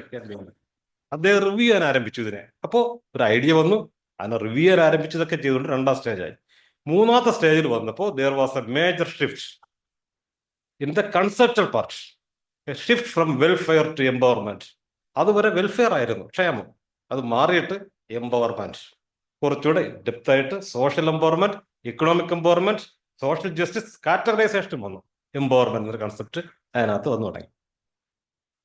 അതും കഴിഞ്ഞ് പിന്നെ എന്ത് ചെയ്തു, അടുത്ത ഘട്ടം വന്നപ്പോൾ 2007-2017 ആയപ്പോൾ അതിന്റെ റിവ്യൂ മാത്രമല്ല, ആ 3ാമത്തെ ഘട്ടത്തിൽ വേറൊന്നും കൂടെ വന്നു. 2006 വന്നത് first time A concrete guide lines was formulated. അതുവരെ വലിയ ഗൈഡ് ലൈൻ ഒന്നുമില്ല, നല്ലൊരു ഗൈഡ് ലൈൻസ് ഉണ്ടാക്കി. ഇത് ഇങ്ങനെയാണ് ഇംപ്ലിമെന്റ് ചെയ്യേണ്ടത്, പണിഷ്മെന്റ്സും റിവാർഡ്സും ഒക്കെ ഉണ്ട് അതിനകത്ത്. And then review of the guide lines, that is the 4th stage. Jadhav committee was appointed, At that time, there was a huge demand for SCP registration. അത് വന്നു ഇങ്ങനെയെല്ലാം 2016. 2017 കഴിഞ്ഞപ്പോഴത്തെ നമ്മുടെ പ്രസന്റ് ഫേസിൽ the major event happened in the fourth stage was the abolition of Planning Commission in 2014, December 31st, 2015, January 1st, Nidhi Aayog came to existence. പിന്നെ ഇങ്ങനെ പോവുകയാണ്. ആ സമയത്ത് the non plan division was stopped. Now they started the scheme, non-scheme division, and then now there is no TSP and SCP at center. അവിടെ SCP and TSP ഒന്നുമില്ല. It is known as Development Action Plan for SC and Development Action Plan for ST. ഈ രീതിയിലാണ് fund ചെയ്തത്. ചില conditions ഒക്കെ discuss ചെയ്യാം. ഇങ്ങനെ ഇതിനൊരു പാറ്റേൺ ഉണ്ട്. ഇതിങ്ങനെ ഗ്രാജുവലി ഇവോൾവ് ചെയ്ത് ഇങ്ങനെ വരിക. That means we have a space to intervene in this process. ആർക്കും ചെയ്യാം, നമുക്ക് ചെയ്യാം. അങ്ങനെ അടുത്ത് മാറി വന്നുകൊണ്ടേയിരിക്കുകയാണ്. ഇങ്ങനെ വരുമ്പോൾ the basic objective of formulating TSP and SCP, now it is known as SCSP from 2006. Initially it was termed as SCP, Special Component Plan. എന്നായിരുന്നു ആദ്യത്തെ പേര്. ഇപ്പോൾ 2006 തൊട്ടാണ് SCSP. Special Component Plan means without this component, that plan will not be fulfilled. That was the basic idea behind naming this special component. Now it is a sub-plan. Without or with, plan will be there. It's just a sub-plan. മറ്റേ special component, ഈ component കൂടെ ഉണ്ടെങ്കിൽ എന്ത് ചെയ്യും, plan പൂർത്തിയാകും എന്നുള്ളതായിരുന്നു ആദ്യത്തെ idea. And the basic features of this special funding was 5. Allocation in proportion to the population, both the center and the state. ജനസംഖ്യ ആയിരിക്കണം ഫണ്ട് വകയിരുത്തേണ്ടത്, പ്ലാൻ ഫണ്ടിന്റെ. ഇപ്പൊ ആ റൂളില്ല, കാര്യം പ്ലാൻ നോൺ പ്ലാൻ ഡിവിഷൻ ഇല്ലാത്തതുകൊണ്ട് കേന്ദ്രത്തിൽ അതില്ല, കേരളത്തിൽ മാത്രമേ ഉള്ളൂ SCP TSP. അതുകൂടെ മനസ്സിൽ വേണം. അതിപ്പോ രണ്ടാമത്, trust for economic development and asset creation. Why we are spending this money? The basic points are, we have to focus on income generating activities and asset creation activities. അതാണ് എൻ്റെ പേര്. 3, direct benefit to whom? Direct benefit to 5. 1 to individual, family, habitat, institutions and organizations too. This was the first idea. Direct ആയിട്ട് benefit ആർക്കെ കിട്ടണം? വ്യക്തിക്ക് കിട്ടണം, കുടുംബത്തിന് കിട്ടണം, അവരുടെ പ്രദേശത്ത്, ഊരിന്, അല്ലെങ്കിൽ അവരുടെ നഗറിന്, അല്ലെങ്കിൽ ഉന്നതിക്ക് എന്താണ് കിട്ടണം. പിന്നെന്ത് കിട്ടണം? സംഘടനകൾക്ക് കിട്ടണം, സ്ഥാപനങ്ങൾക്ക് കിട്ടണം, എല്ലാവർക്കും കിട്ടണം. And when schemes are formulated, it should be based on their needs. ആവശ്യാധിഷ്ഠിത സമീപനം സ്വീകരിക്കണം. അവരുടെ ആവശ്യം അനുസരിച്ചാണ് സ്കീം തയ്യാറാക്കേണ്ടത്. And no lapse and no diversion. Fund lapse ആക്കാനും പാടില്ല, ഡൈവേർട്ട് ചെയ്യാനും പാടില്ല. ഇത്തരം വലിയ ആശയങ്ങളൊക്കെ വെച്ചുകൊണ്ടാണ് ഇതിനെ മുന്നോട്ട് ചലിപ്പിച്ചത്. എത്രത്തോളം നടക്കുന്നത് വേറൊരു കാര്യം. അങ്ങനെ നോക്കുമ്പോൾ now we are going to analyze it in the classical public finance approach of analysis: allocation, distribution and stabilization. Stabilization നമുക്ക് പിന്നീട് നോക്കാം. എന്നാൽ allocation, distribution ഇതെങ്ങനെയാണ് അലോക്കേറ്റ് ചെയ്ത്, ഇത് നിങ്ങൾ നോക്കിക്കൊള്ളണം. ബിക്കോസ് ഈ ഫണ്ടിനെ കുറിച്ച് അറിയുമ്പോൾ വേർ ടു ലുക്ക്, എവിടെയാണ് ഈ ഫണ്ട് ഇരിക്കുന്നത് കണ്ടുപിടിക്കണ്ടേ, എവിടെയാണ് കണ്ടുപിടിക്കണം. അപ്പോൾ ഇതാണ് കേരളത്തിലെയും കേന്ദ്രത്തിലെയും കഴിഞ്ഞ കുറച്ച് വർഷത്തെ. ഈ വർഷത്തെ കേരളത്തിലെ നാളെ നമുക്ക് കിട്ടും, ബജറ്റ് വരും, കേന്ദ്രം പ്രഖ്യാപിച്ചു, അതെല്ലാം പറയാം. എന്നിരുന്നാലും ഓരോ വർഷവും കേരളം കഴിഞ്ഞ 2017-22 കാലയളവ് 13th ഫൈനാൻസ് ഇയർ പീരീഡിൽ 13,879 കോടി രൂപയാണ് കേരളം തന്നെ മാറ്റിവെച്ചത്. SCPക്ക് മാത്രം. ഇതുപോലെ TSPക്കും ഉണ്ട്. ഏതെങ്കിലും ഒരു എക്സാമ്പിൾ എടുക്കുന്നതേ ഉള്ളൂ, ഇതവിടെ കണ്ടുപിടിക്കാന്ന് പറയാം. അതുപോലെ യൂണിയൻ ഗവൺമെന്റ് DAPSC, DAPST ആയിട്ടൊക്കെ മാറ്റിവെക്കുന്നത് 6,57,000, 1.5 ലക്ഷം കോടി രൂപയൊക്കെയാണ് മാറ്റിവെക്കുന്നത്. ഇത് ഇവിടെ നിന്ന് കിട്ടുമെന്ന് നോക്കിക്കഴിഞ്ഞാൽ, വെൻ ഗവൺമെന്റ് ഒരു ബജറ്റ് അവതരിപ്പിക്കുമ്പോൾ നിങ്ങൾ ആ ബജറ്റിൽ ജസ്റ്റ് നോക്കിയാൽ മതി. പെട്ടെന്ന് അറിയാൻ വേണ്ടി അതിലൊരു പ്ലാൻ റൈറ്റപ്പ് എന്ന് പറയുന്ന ഒരു ഭാഗം കാണും. കേരള ബജറ്റാണ് പ്ലാൻ റൈറ്റപ്പ്. കേരളത്തിലാണ് പ്ലാൻ റൈറ്റപ്പ്. ആ പ്ലാൻ റൈറ്റപ്പിൽ നോക്കുമ്പോൾ we will see the total amount allocated for SC/ST development with the schemes too. അതൊരു പെട്ടെന്ന് മനസ്സിൽ വെച്ചേക്കണം. അതാണ് അതിൻ്റെ ഒരു കീ പോയിന്റ്. കാരണം ഈ പണം രണ്ടായിട്ട് തിരിയും, കണ്ടില്ലേ? SC/SP ഔട്ട്ലെ, TSP ഔട്ട്ലെ, ഇതാണ് ജനറൽ ആയിട്ടുള്ളത്.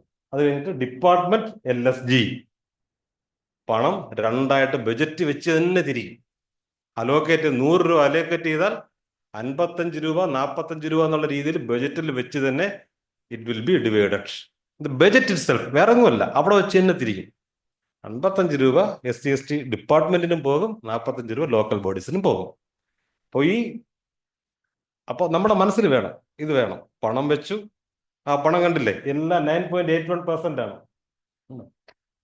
In proportion to population 9.81, 2.83. നമ്മുടെ ട്രൈബൽ പോപ്പുലേഷൻ 1.41 ഉള്ളൂ. പക്ഷേ government of Kerala is allocating double percent than the population regarding the tribes. SC അല്ല, tribes. And regarding the SCs, our population is now 9.1%. കുറച്ച് കൂട്ടി വയ്ക്കുകയാണ്, 0.80 കൂട്ട്. പണ്ടത്തെ 2011 2001 സെൻസസ് പ്രകാരമാണ് ഇപ്പോഴും അലോക്കേറ്റ് ചെയ്യുന്നത് 11 മാസം. അപ്പോ ഡിപ്പാർട്ട്മെന്റിന് അലോക്കേറ്റ് നമുക്ക് എവിടെ നിന്ന് കണ്ടുപിടിക്കാൻ പറ്റും? ആ പ്ലാൻ റൈറ്റപ്പ്. അപ്പോൾ ബജറ്റ് ഡോക്യുമെന്റ്സ് നടത്തി ഫിനാൻസ് ഡിപ്പാർട്ട്മെന്റ് സൈറ്റിൽ നോക്കുക, ബജറ്റ് ഡോക്യുമെന്റ്സ് വരും. അതിൽ പ്ലാൻ റൈറ്റപ്പ് എടുക്കുമ്പോൾ പ്ലാൻ റൈറ്റപ്പിൽ we will see that what amount is allocated to the department, SC department and ST department with schemes. Scheme കാണുവാനകത്ത്. And the allocation to the local bodies, we will get it from Appendix 4 or LSGD budget. അതിന്റെ കൂടെ തന്നെ, ബജറ്റിന്റെ കൂടെ തന്നെ കാണും LSGD budget അല്ലെങ്കിൽ Appendix 4 എന്ന് പറയുന്നൊരു കമ്പോണന്റ് കാണും. We will get all the details, how much amount is allocated for the corporation, municipality, urban, then ജില്ലാ പഞ്ചായത്ത്, ബ്ലോക്ക് പഞ്ചായത്ത് ആൻഡ് ഗ്രാമപഞ്ചായത്ത്. ആർക്ക് എത്ര രൂപ കൊടുത്തെന്നുള്ള കാര്യം അലോക്കേഷൻ മാത്രം, അലോക്കേഷനോ ഡിസ്ട്രിബ്യൂഷനും we will get from the plan writeup and appendix 4 എന്നറിയാൻ പറ്റും. ഇപ്പോൾ tomorrow Kerala budget is going to pace in the floor. നാളെ വയ്ക്കുകയാണ്. The budget will start function from April 1st only, അല്ലേ? April 1st തൊട്ടേ തുടങ്ങുള്ളൂ, നാളെ വെക്കുകയാണെങ്കിൽ. That means 2 months before we know that this much amount is allocated to the Scheduled Caste Development Department, this much allocated to the local bodies. അപ്പൊ 2 മാസം മുമ്പേ നമുക്കറിയാം, 1.5 മാസം അറിയാം, ഇത്ര പണം ആരെയിലുണ്ട്, ഡിപ്പാർട്ട്മെന്റിന്റെ കയ്യിലുണ്ട്, ഇത്ര പണം ഉണ്ട്. Budget and another thing is budget is an estimation only. അതിന്റെ അർത്ഥം എന്ന് പറയുന്നത്, if they are saying that 200 crore is allocated in the budget, means they are not putting 200 crore in the table. It's an estimate. We are estimating the next 12 months this much amount will come to the state and this much amount we will spend. These sectors we will spend like this. ഒരു estimation ആണ്, അത് മനസ്സിൽ വെച്ചേക്കണം. പൈസ കയ്യിൽ വന്നില്ല എന്നുള്ളത് വെച്ചേക്കണം, വരുത്തണം. ദാറ്റ് മീൻസ് ഇല്ലെങ്കിൽ വരുത്താനുള്ള പ്രഷറും കൂടെ നമ്മൾ കൊടുക്കേണ്ടി വരും. That's why say that. പൈസ വെച്ചു എന്ന് പറഞ്ഞിട്ട് പണം വന്നില്ല, വരുത്താനുള്ള പ്രശ്നം നമുക്ക് സംസാരിക്കാം. അപ്പോൾ അലോക്കേഷന് ഏറെക്കുറെ കറക്റ്റ് ആണ്, ഡിസ്ട്രിബ്യൂഷനും ഇങ്ങനെയാണ്. And the expenditure, this is the expenditure for last 5 years.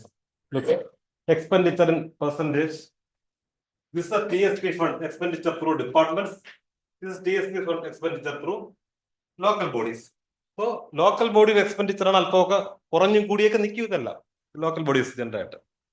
Expenditure ഒരിക്കലും 100% ഒന്നുമില്ല, ചില സമയത്ത് കൂടി നിൽക്കുന്നു, ചില സമയത്ത് കുറഞ്ഞിരിക്കുന്നു. 64 കോഡിന്റെ ഫ്ലക്ച്വേഷനൊക്കെ വരാം. എന്നാലും 50, 59%, 89, average 66% is the average expenditure percentage at the local body level and 74% is the department level. ഡിപ്പാർട്ട്മെന്റിൽ ഇത്രയൊക്കെയാണ് നടക്കുന്നത്. നോക്കട്ടെ, ഒരു ധാരണ. മൊത്തം പണമൊന്നും ചെലവഴിക്കപ്പെടുന്നില്ല. ഇതെല്ലാം ഇത് എവിടെ നിന്ന് കിട്ടും ഈ കണക്കുകൾ? ഒന്നുമില്ല. You go to the economic review. Economic review എന്ന് പറഞ്ഞുകൊണ്ട് ഒരു ഡോക്യുമെന്റ് പ്ലാനിംഗ് ബോർഡും ഗവൺമെന്റും എല്ലാ വർഷവും ഇറക്കും. ഇപ്പൊ 2022 ഇൻ ദ എക്കണോമിക് റിവ്യൂ. അപ്പോൾ നമുക്ക് 3 ഡോക്യുമെന്റ് ആയി. ഒന്ന് ബജറ്റിൽ we will see that how much amount is allocated for our development. That we will get from the budget. Plan writeup plus appendix 4 or LSGD budget. Expenditure details we will get from the economic review and the current expenditure we will get from the plan space software. അതുകൊണ്ട് കേട്ടോ, plan space എന്നുള്ള software ഉണ്ട്. ആ plan space software പോയി കഴിഞ്ഞാൽ current എക്സ്പെൻഡിച്ചറും നമുക്ക് ഈ മാസത്തിൽ ചെലവഴിച്ചു ഇതൊക്കെ കിട്ടും. എന്നാലും അതിൻ്റെ അകത്ത് അപ്പോൾ നമ്മുടെ ആക്റ്റീവ് സ്റ്റഡി 2 കാര്യം മനസ്സിൽ വെച്ചേക്കണം. നമുക്ക് എത്ര ഫണ്ട് അലോക്കേറ്റ് ചെയ്തു എന്ന് എവിടെ നിന്നൊക്കെ അറിയാം? ബജറ്റ് ഡോക്യുമെന്റിൽ നിന്ന് അറിയാം. ബജറ്റ് വെച്ച് തന്നെ 100 അലോക്കേറ്റ് ചെയ്താൽ എന്തായിട്ട് തിരിയും? 2 ആയിട്ട് മാറും. ഒരു ഭാഗം ആർക്ക് പോകും? ഡിപ്പാർട്ട്മെന്റിന് പോകും. ഒരു ഭാഗം ആർക്ക് പോകും? ലോക്കൽ ഫണ്ടിന് പോകും. ഡിപ്പാർട്ട്മെന്റ് പോകുന്ന സമയത്ത് എത്ര പോയി, ഏതൊക്കെ സ്കീമിന് പോയി എന്നുള്ളത് V will get it through plan document. ഇനി ലോക്കൽ ബോഡീസിന് എത്ര പോയി എന്നുള്ളത് V will get it through appendix 4. പക്ഷേ there is A difference. While we are allocating funds to the department കൊടുക്കുമ്പോൾ we will allocate fund plus schemes. We will mention the schemes. To this particular scheme, we are allocating this much fund. When we are allocating fund to the local bodies, we will allocate only funds, not schemes. That is the crucial difference. Local body കൊടുക്കുമ്പോൾ funday കൊടുക്കുള്ളൂ, എന്ത് കൊടുക്കൂല? Scheme കൊടുക്കൂല. Scheme who should formulate the scheme? ആര് scheme ഉണ്ടാക്കണം? We. Government, not government. We. In Kerala, people's planning is there. As per the decentralized principle, we have to formulate according to our local needs. We have to involve in the scheme formulation process. ഇപ്പോൾ ഗവൺമെന്റിന്റെ അവർ already സ്കീമൊക്കെ തയ്യാറാക്കി വരും. അതിൽ നമുക്ക് ഇടപെടാം. Pre budget discussions ഒക്കെ ഇടപെട്ടുകൊണ്ട് ഗവൺമെന്റിലും വരാം. പക്ഷെ local ബോഡിയിലാവുമ്പോൾ they will allocate fund first, then they will formulate scheme according to the local needs of the people. അതുകൊണ്ട് ഊരുകൂട്ടം, ഗ്രാമസഭ, വാർഡ് സഭ, ഇതിലൊക്കെ നമ്മൾ പോയിരുന്ന എന്ത് ചെയ്യണം? We have to discuss, we have to raise our demands, then we have to formulate the scheme. അതിനാണ് അപ്പുറത്തൊരു പണം മാറ്റിവെക്കുന്നത്. ഇങ്ങനെയാണ് രണ്ടെണ്ണം. അപ്പൊ ഈ പോർട്ടലിൽ കപ്പാസിറ്റി ബിൽഡിങ്ങിൽ അലോക്കേഷൻ ഡിസ്ട്രിബ്യൂഷൻ മനസ്സിലൊന്ന് വെച്ചേക്കണം. നമുക്ക് ഒരു വർഷം 2 മാസം മുമ്പേ അറിയാൻ പറ്റും നമുക്ക് എത്ര ഫണ്ട് ഉണ്ടെന്നുള്ള കാര്യം. അത് ജനസംഖ്യാനുപാതിക ആണോ എന്നും ചെക്ക് ചെയ്യാൻ പറ്റും. ഇതൊക്കെ ബജറ്റ് നാളെ തന്നെ ചെക്ക് ചെയ്യാൻ പറ്റും. നാളെ അറിയാം അടുത്ത ഒരു വർഷം എത്ര ഫണ്ടുണ്ട്, ഇതെല്ലാം അറിയാം. SC ഡിപ്പാർട്ട്മെന്റ് എത്ര അറിയാം, ST എത്ര അറിയാം, ലോക്കൽ ബോഡിക്ക് എത്രയെന്ന് അറിയാം, ഏതൊക്കെ പഞ്ചായത്തിൽ കൊടുത്ത് എല്ലാ വിവരവും നാളെ അറിയാം. ഓക്കെ, ക്ലിയർ ആയി. ഇത് SCP-യുടേത്. Same ST and this is SC. And another thing is there. Another thing is sector-wise analysis of the SCP or SCSP. ഒരു ഡിപ്പാർട്ട്മെന്റ് എടുത്തിട്ടുള്ളൂ. അതായത് when the SC department is allocating funds, we have to analyze its sectoral distribution. അതും കൂടെ മനസ്സിൽ വേണം. As an activist, we have to remember this too. ഇതും കൂടെ മനസ്സിൽ വേണം. എത്രയാണ് ഇങ്ങനെ ഏതൊക്കെ മാറ്റി വയ്ക്കുന്നത്. The last, this figure is on the base of the 13th 5-year plan allocation, budget estimates. Look, ഏറ്റവും കൂടുതൽ പണം മാറ്റി വയ്ക്കുന്ന ഹൗസിംഗ് സ്കീം, എഡ്യൂക്കേഷൻ, ലാൻഡ്.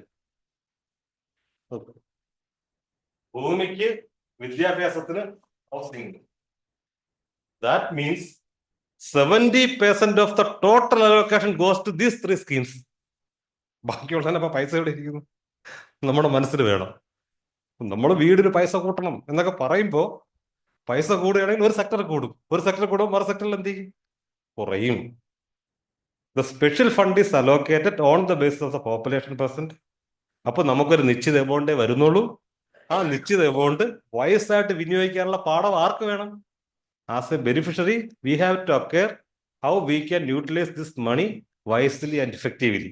അപ്പൊ നമുക്ക് എല്ലാത്തിനും പണം വേണമെന്ന് പറയുമ്പോൾ look, the major sector, skill and employment, it is neglected because people are demanding for house. It is a very pressing need, no doubt. They are demanding for education, they are demanding for land. When government is allocating more money for these 3 sectors, the vital sectors are neglected. അതും കൂടെ നമ്മുടെ മനസ്സ് വേണം. As an activist നമ്മുടെ മനസ്സ് വേണം. ഇതും കൂടെ എങ്ങനെയൊക്കെയാണ് നടക്കുന്നത് എന്നുള്ള കാര്യം സെക്ടർ. അപ്പോൾ നമുക്ക് സ്കില്ലിനും എംപ്ലോയ്മെന്റിൽ കൂടുതൽ വകയിരുത്തൽ വന്നാൽ എന്ത് സംഭവിക്കും? Imagine if we are allocating more money in the skill and employment sector, we will get employed and we will get more salary, and using that salary we can purchase land and house. അതൊരു ഓപ്ഷനാണ്. We have to think in terms of that. Then look, primary, all sectors, primary to higher education, higher level education. And for this analysis, we are using simple ratio analysis. ചെറിയ analysis അതിലേ ഉള്ളൂ.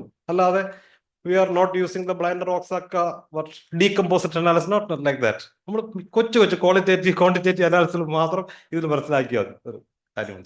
ഇതൊക്കെ because this is not an academic subject only. This is a life subject too. If it is purely an academic subject, we can speak to in the academic terms. പറഞ്ഞുകൊണ്ടിരിക്കുക, nobody will hear. we will satisfy with our own audience. But this is not this is the life of more than 35 lakhs people. That's why we have to use very, very simple terms, very, very simple techniques to make them understand that their life will be flourished by using this. ഇത് ചുമ്മാ പറഞ്ഞു നടക്കാനുള്ള സബ്ജക്റ്റുകൾ ആൾക്കാരുടെ ജീവിതമാണ്. അപ്പൊ നമ്മൾ അതിനെ കുറിച്ച് വളരെ സിമ്പിൾ ആയിട്ട് മനസ്സിലാക്കുക.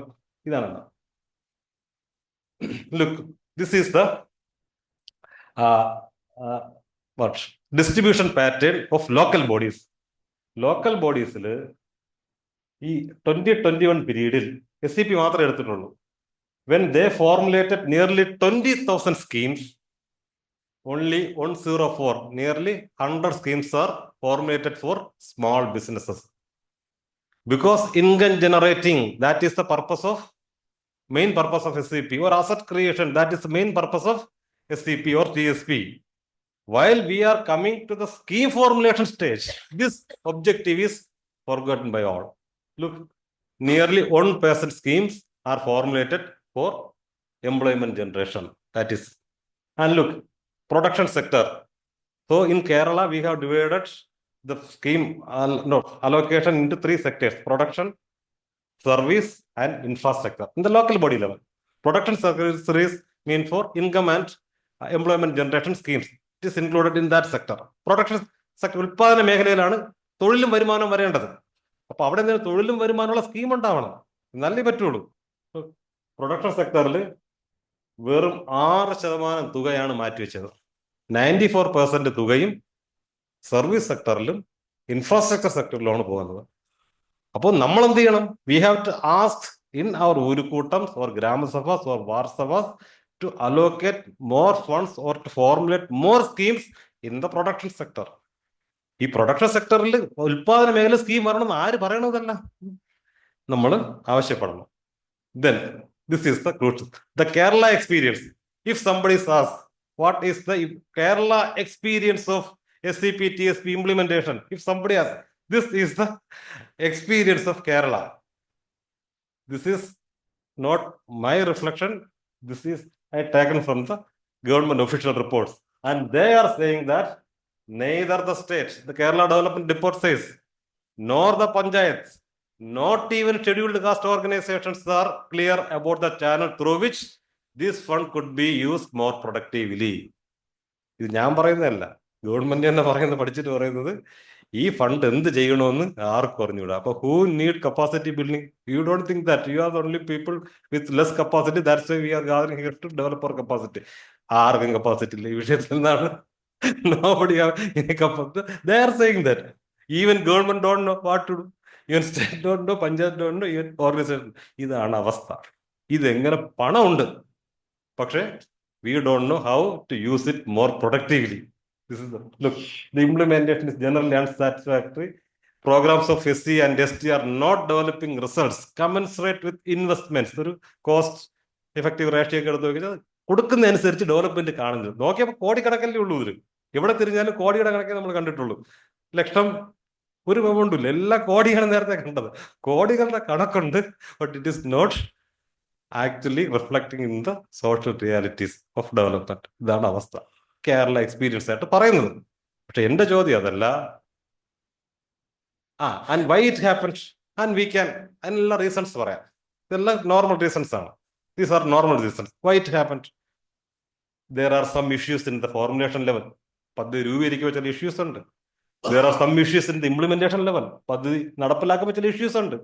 There are some issues in the monitoring level. There are other some issues. There are many issues. ഇതെല്ലാം ഉണ്ട്. ഈ സ്ലൈഡ് ഇവിടെ തന്നെ വെച്ചേക്കാം കേട്ടോ, ആവശ്യമുള്ളവർക്ക് എല്ലാവർക്കും എടുക്കാം. ഇതെല്ലാം. And there are so many reasons.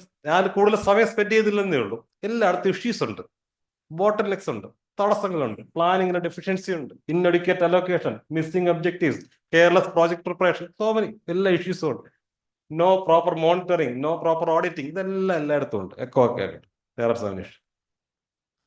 The main question is, who is responsible for that?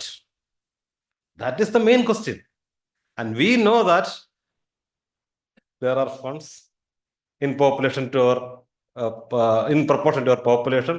There are a ministry, constitutional provisions, everything is there, project officer, bureaucracy, everything is there, but it is not delivering results. അതാണ് കാര്യം. എല്ലാം ഉണ്ട്. മന്ത്രിയുണ്ട്, ഭരണഘടനയുണ്ട്, പണമുണ്ട്, സ്കീമുണ്ട്, അവകാശങ്ങളുണ്ട്. പക്ഷെ എന്ത് ചെയ്യുന്നില്ല? കാര്യം നടക്കുന്നില്ല. വിചാരിച്ച പോലെ കാര്യം നടക്കുന്നില്ല. അപ്പോൾ ഒരു ചോദ്യം വരും, who is responsible for that? ഇതാരാണ് ഉത്തരവാദി? നമ്മൾ ചിന്തിക്കണം. ഇത് സവർണന്മാരാണ്, മനുവാദികളാണ്, അല്ലെങ്കിൽ ഭരിക്കുന്ന പാർട്ടിയാണ്, LDF ആണ്, UDF ആണ്, BJP ആണ്, നാട്ടിലെ ആരൊക്കെ കുറ്റം പറയാൻ പറ്റും? ആരെ പറയണം ഇതിന്?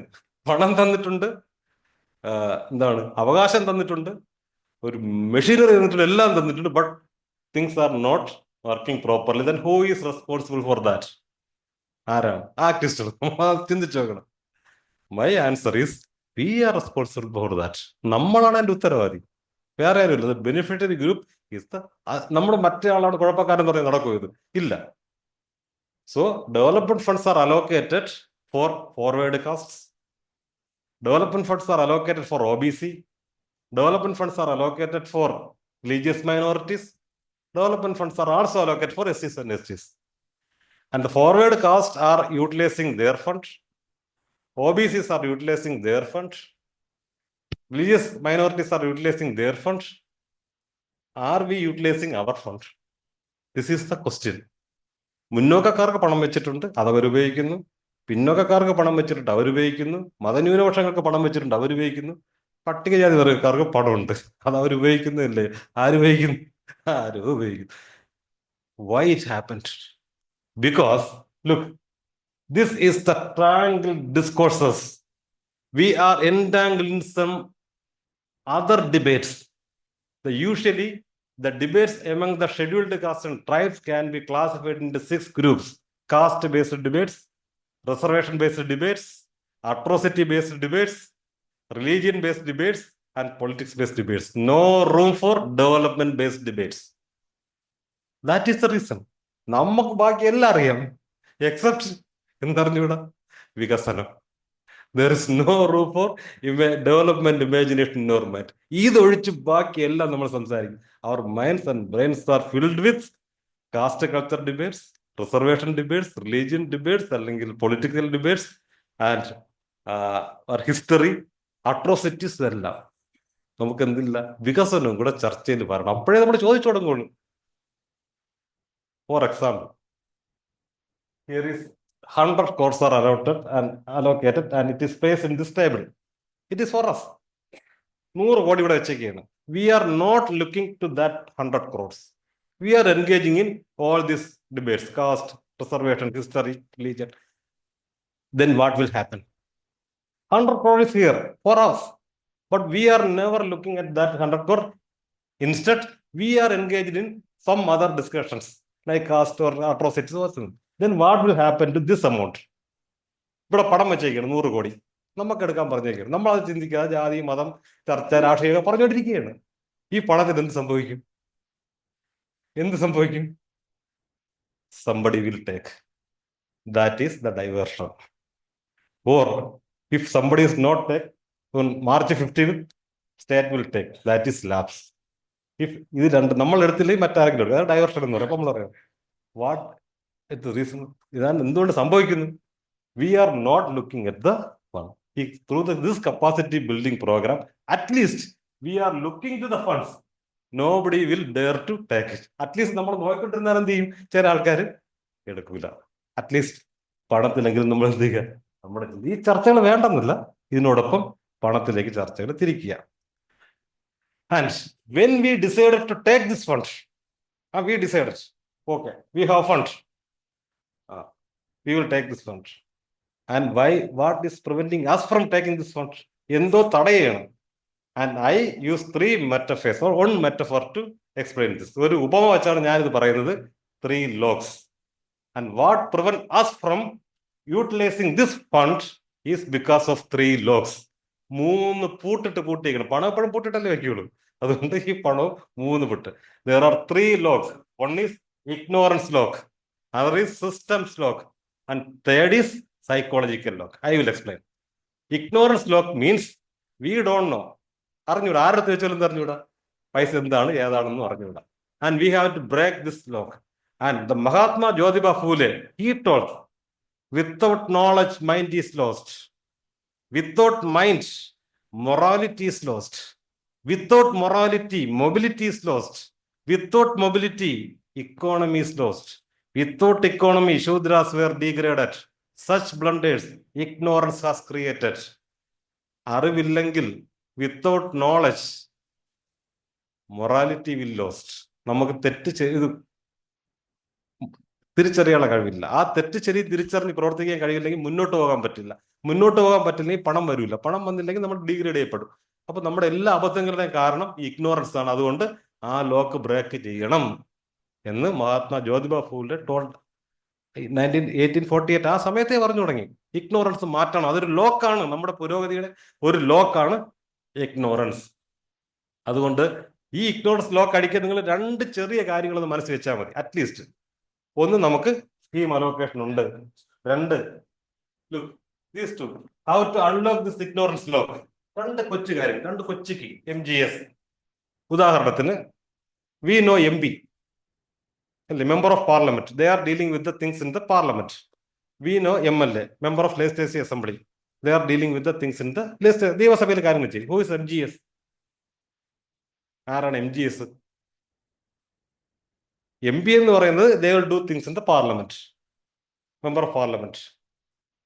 MLA, member of legislative assembly, they are doing things in the assemblies, respective legislative assembly. Who is MGS? Member of Grama Sabha, you and me. നമ്മളാണ് MGS. We are also involved in that, the policy framing or scheme formulation process. നമുക്ക് ഇടപെടാനുള്ള അവകാശമുണ്ട്, നമ്മളത് ചെയ്യണം. 2, I will give a boss more. When we are dealing with the schemes, you remember this. ഈ കൊച്ചു വാക്ക് boss more. B means budget, orders, scheme, service, modus operandi. These things you have to remember. Budget, orders. ആൾക്കാർ വന്ന് പറയും, എനിക്ക് അവർക്ക് കിട്ടി, എനിക്ക് കിട്ടിയില്ലെന്ന് പറയും. എന്ന് കിട്ടിയത് അയാൾക്ക് 2 വർഷം മുമ്പാണ് കിട്ടിയത്. ഇവരിപ്പോഴായിരിക്കും വരുന്നത്, ഇപ്പോഴേ അറിഞ്ഞോളൂ. അന്നത്തെ സ്കീമിലാണ് അത് കിട്ടിയത്. ഇന്ന് ആ സ്കീം കാണണമെന്നില്ല. ഉണ്ടോ ഇല്ലെന്ന് അറിയണമെങ്കിൽ എന്ത് ചെയ്യണം? We have to look to the budget. Budget ഏതൊക്കെ ബജറ്റ് ഉണ്ട്? നിങ്ങൾ റൂറൽ ഏരിയയിൽ താമസിക്കുകയാണെങ്കിൽ 5, if you are living in the rural areas in Kerala, you can go through 5 budgets. Grama panchayat budget, block panchayat budget, jilla panchayat budget, state budget and union budget. If you are living in the urban areas of Kerala, you have to go through 3 budgets. Corporation or municipality budget, state budget and union budget. ഈ ബജറ്റിൽ ഇങ്ങനെ നോക്കണം. ബജറ്റിൽ നോക്കുമ്പോൾ scheme അറിയാം. Then orders, നമ്മൾ ബന്ധപ്പെട്ട ഓർഡറുകളെല്ലാം കണ്ടുപിടിക്കണം. സ്കീംസ് ഏതൊക്കെയാണെന്ന് മനസ്സിലാക്കണം. സർവീസസ്, ആസ് പെർ സേവന അവകാശ നിയമമുണ്ട്. What services we are entitled to, നമുക്ക് എന്തൊക്കെ സേവന അവകാശങ്ങളുണ്ട് മനസ്സിലാക്കണം. And modus operandi, how this things we can do it practically. ഇതെന്താണ് അതിന്റെ വഴി? ഇതൊക്കെ മനസ്സിലാക്കി വെക്കുമ്പോഴാണ് we can unlock the ignorance lock. രണ്ടാമത്തെ സിസ്റ്റംസ് ലോക്ക്. സിസ്റ്റംസ് ലോക്ക് നമുക്ക് കാര്യങ്ങളൊക്കെ അറിയാം. And we know all these things, and with this knowledge, when we are approaching the system or governance, will it happen? അത് നടക്കൂ? They will resist. That is a system lock. ഇവിടെ ഒരു എല്ലാത്തിനെയും തടയുന്ന ഒരു സിസ്റ്റം ഉണ്ട്. How we can unlock that system locks? അതിന് we have to understand the systems theory. ചുമ്മാ പോയി തുടങ്ങിയിട്ട് കാര്യമില്ല. In a political system, only demands can become decisions. What is our issue? We don't get the decisions in favor of us. നമുക്ക് വേണ്ട തീരുമാനങ്ങൾ കിട്ടുന്നില്ല. ഇതാണ് നമ്മുടെ issue. But remember please, in a political system, only demands can be converted into decisions. That means if we are not getting proper decisions, that means we are not raising demands. നമുക്ക് വേണ്ട decision കിട്ടുന്നില്ലെങ്കിൽ അതിന്റെ അർത്ഥം നമ്മൾ demand അല്ല ഉയർത്തുന്നത്. We are making some appeals or requests. It is not elevated up to the level of demands. Demand can only convert it into decisions. And the demand ആവണമെങ്കിൽ എന്ത് ചെയ്യണം? It need another input, support. Your request, if you want to convert your request to a demand, to status of demand, it needs support. ഒരു collective action വേണം. മറ്റതൊക്കെ നമ്മൾ വിചാരിച്ചാൽ മതി. പക്ഷെ ഇതൊരു കളക്റ്റീവ് ആക്ഷനിലൂടെ സിസ്റ്റം ലോക്കിനെ മറികടക്കാൻ പറ്റും. Then only decisions can become policies. അപ്പോഴേ ലോങ് ടൈമിൽ വർക്ക് ചെയ്ത ഡിസിഷൻസ് മീൻസ് പോളിസി ആയിട്ട് മാറ്റാൻ കഴിയും. And the third lock is mental lock or psychological lock. We know all these things. But somebody is pulling us. ഒരു എന്തോ പിടിച്ച് വലിക്കുകയാണ് നമ്മളെ. അങ്ങോട്ട് ഇറങ്ങാൻ പറ്റുന്നില്ല. Lack of initiative. എല്ലാം അറിയാം, എല്ലാ ആഗ്രഹമുണ്ട്. പക്ഷെ അങ്ങോട്ട് ഇറങ്ങാൻ നേരത്തെ psychological lock. And breaking this psychological lock is more important. How we can break this psychological lock. എല്ലാം അറിയാം, എല്ലാ ആവശ്യമുണ്ട്, നമുക്കില്ല. പക്ഷെ when we are stepping ahead, somebody is pulling us back. There is a lock inside us. How we can break? What is the reason for that? That reason for this psychological lock is lack of a sense of entitlement. Avakasha bodhamillaima. This is the biggest lock. Avakasha bodhamillaima. You have to understand this. The government, irrespective of this, is not a Modi government, not a Pinarayi government, not a Ummanchandi government. In the viewpoint of public finance, government is a system which is functioned by the taxes paid by the poor people. And as a taxpayer, you must have the right to get your share, due share from the government. ആരെയും government അല്ല, government എന്ന് പറഞ്ഞാൽ ജനങ്ങളുടെ നികുതി പണം കൊണ്ട് പ്രവർത്തിക്കുന്ന ഒരു സിസ്റ്റമാണ്. ആ സിസ്റ്റത്തിൽ നമ്മുടെ ഷെയർ കിട്ടാനുള്ള അവകാശം നമുക്കുണ്ട്. അത് കിട്ടണമെങ്കിൽ സെൻസ് ഓഫ് എന്റൈറ്റിൽമെന്റ്, അവകാശ ബോധം ഉണ്ടാവണം. ഉണ്ടാകുമ്പോൾ മാത്രമാണ് നമുക്ക് ഈ ലോക്സ് ബ്രേക്ക് ചെയ്ത് മുന്നാൻ പറ്റുന്നത്. Now, these are the key discourses which SCP and TSP has developed. കഴിഞ്ഞ ഇത്രയും വർഷമായിട്ട് SCP TSP വന്നപ്പോൾ കുറെ ചർച്ചകൾ ഉണ്ടായി. ഒന്നാമത്തെ ചർച്ച എന്ന് പറയുന്നത്, at that time top down approach was there. We will give you tech. That was it. All SCs are poor, all SCs are illiterate, all SCs are inefficient. These are the general mindset. And this SCP TSP discourses change that paradigm. Is it? The Dalits or SCs are not the mere subject of mere beneficiaries, they are the subject of development too. And then is socio-economic democracy versus politics. That is the contribution of Dr. Ambedkar. He said, how long we are continue these contradictions in our life. In the political side, we have achieved equality, political equality, one man, one vote. But in socio-economic life, there are inequalities. How long we shall continue these contradictions? അത് മാറ്റണം. അപ്പോൾ അവിടെ അങ്ങനെ discussions ഈ SCP TSP create ചെയ്തു. And role of proactive state when globalisation comes, when privatisation comes and people ask to redefine the role of state. അതും this is the one of the results of SCP TSP. Then social equity budgeting. Then other sector of people, they ask gender budgeting, child budgeting. So many social equity budgetings happen due to this SCP TSP. Then right-based approach. This is my share. I want to get it. The right-based approach is also there. Then for the successful implementation of SCP and TSP, there must be a cognitive realization or revolution in the minds of SCs and STs. So for that, they need budget literacy, and they have to understand that it is a share, not benefits, and they must be provoked by a slogan that where is my share? And then when they ask for their share, the system will oppose it. They must ask them, no more bureaucratic feudalism, we will not allow. Then we have to develop an involvement democracy, not the participative democracy. We have to involve in that process. So we have ample opportunities. Look, knowledge economy. Kerala government accepted knowledge economy. Then local economic development. More than Article 46, I prefer Article 243G and W. You look at that.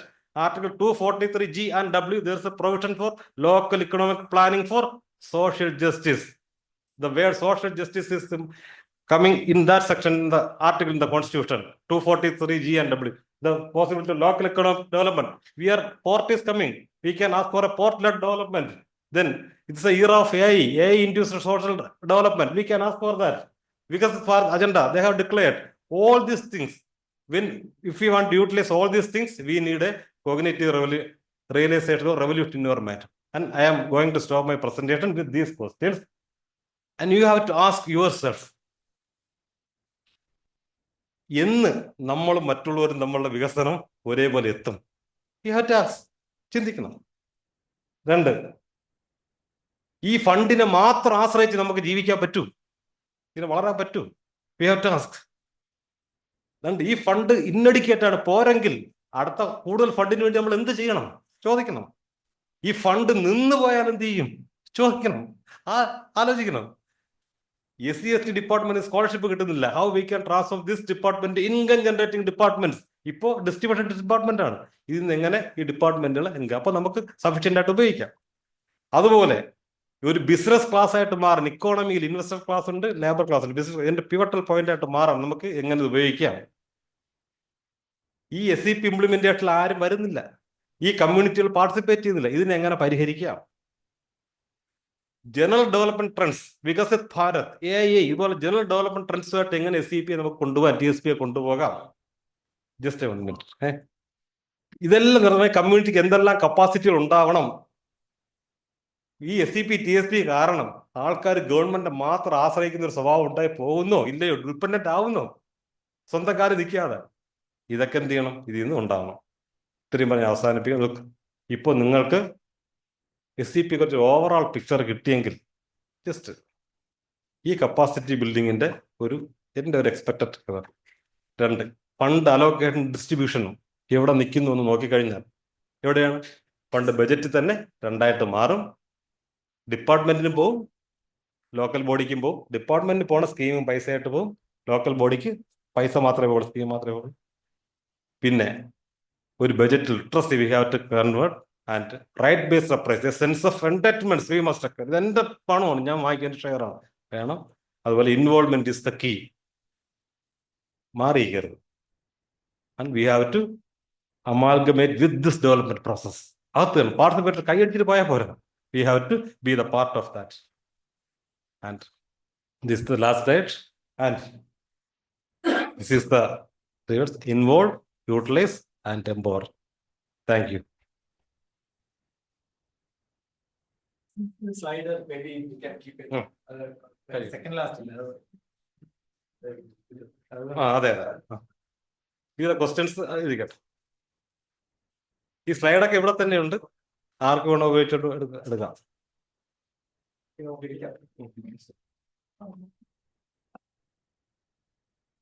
Thank you. That was very wonderful. Starting with data, ഞാൻ പറയുന്നത് ഒരു master class ആയിരുന്നു. Data എവിടെയാണ്, എങ്ങനെയാണ്, ഏത് അപ്പൻഡിക്സിലാണ് data എടുക്കുന്നത്, and all the way to very provocative. I hope we are provoked. That saying partly it is within the mental lock. പിന്നെ ബ്യൂറോക്രാറ്റിക് ഫ്യൂഡലിസം oppose ചെയ്യാൻ. സോ വളരെ provocative, strong, clear kind of arguments. So open to the floor for comments, questions. മലയാളത്തിലാണെങ്കിലും ഇംഗ്ലീഷിലാണെങ്കിലും please.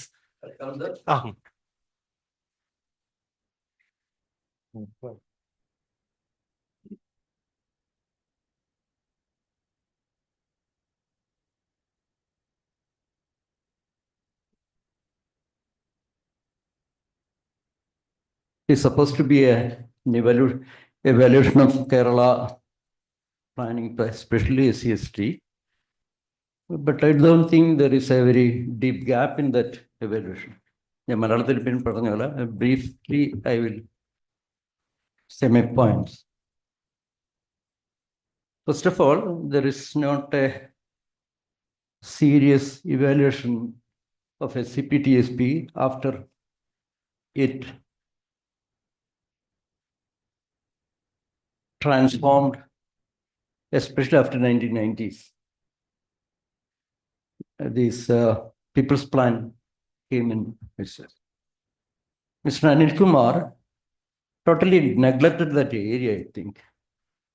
What happened to SCP-TSP after this implementation of People's Plan? This is Panchayat Raj system. Instead, he's accusing our people. We are totally ignorant and we are not asking this right. We are not at all, we are not conscious about the right. He's finding fault with people. Let us review that area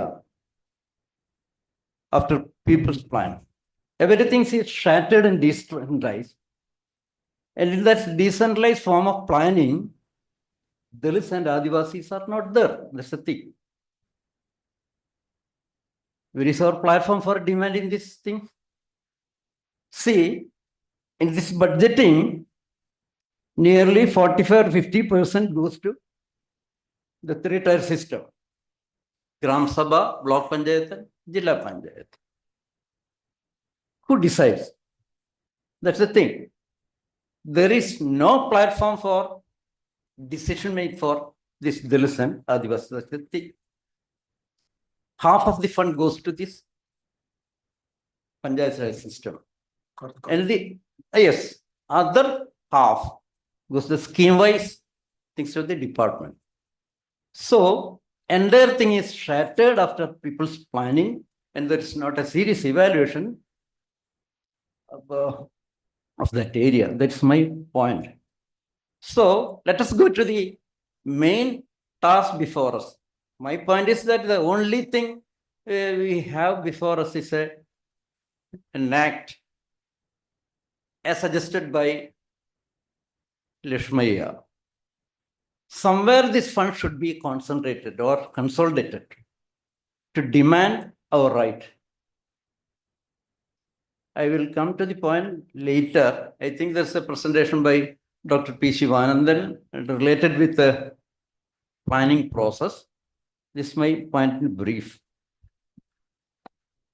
Sorry. Yeah.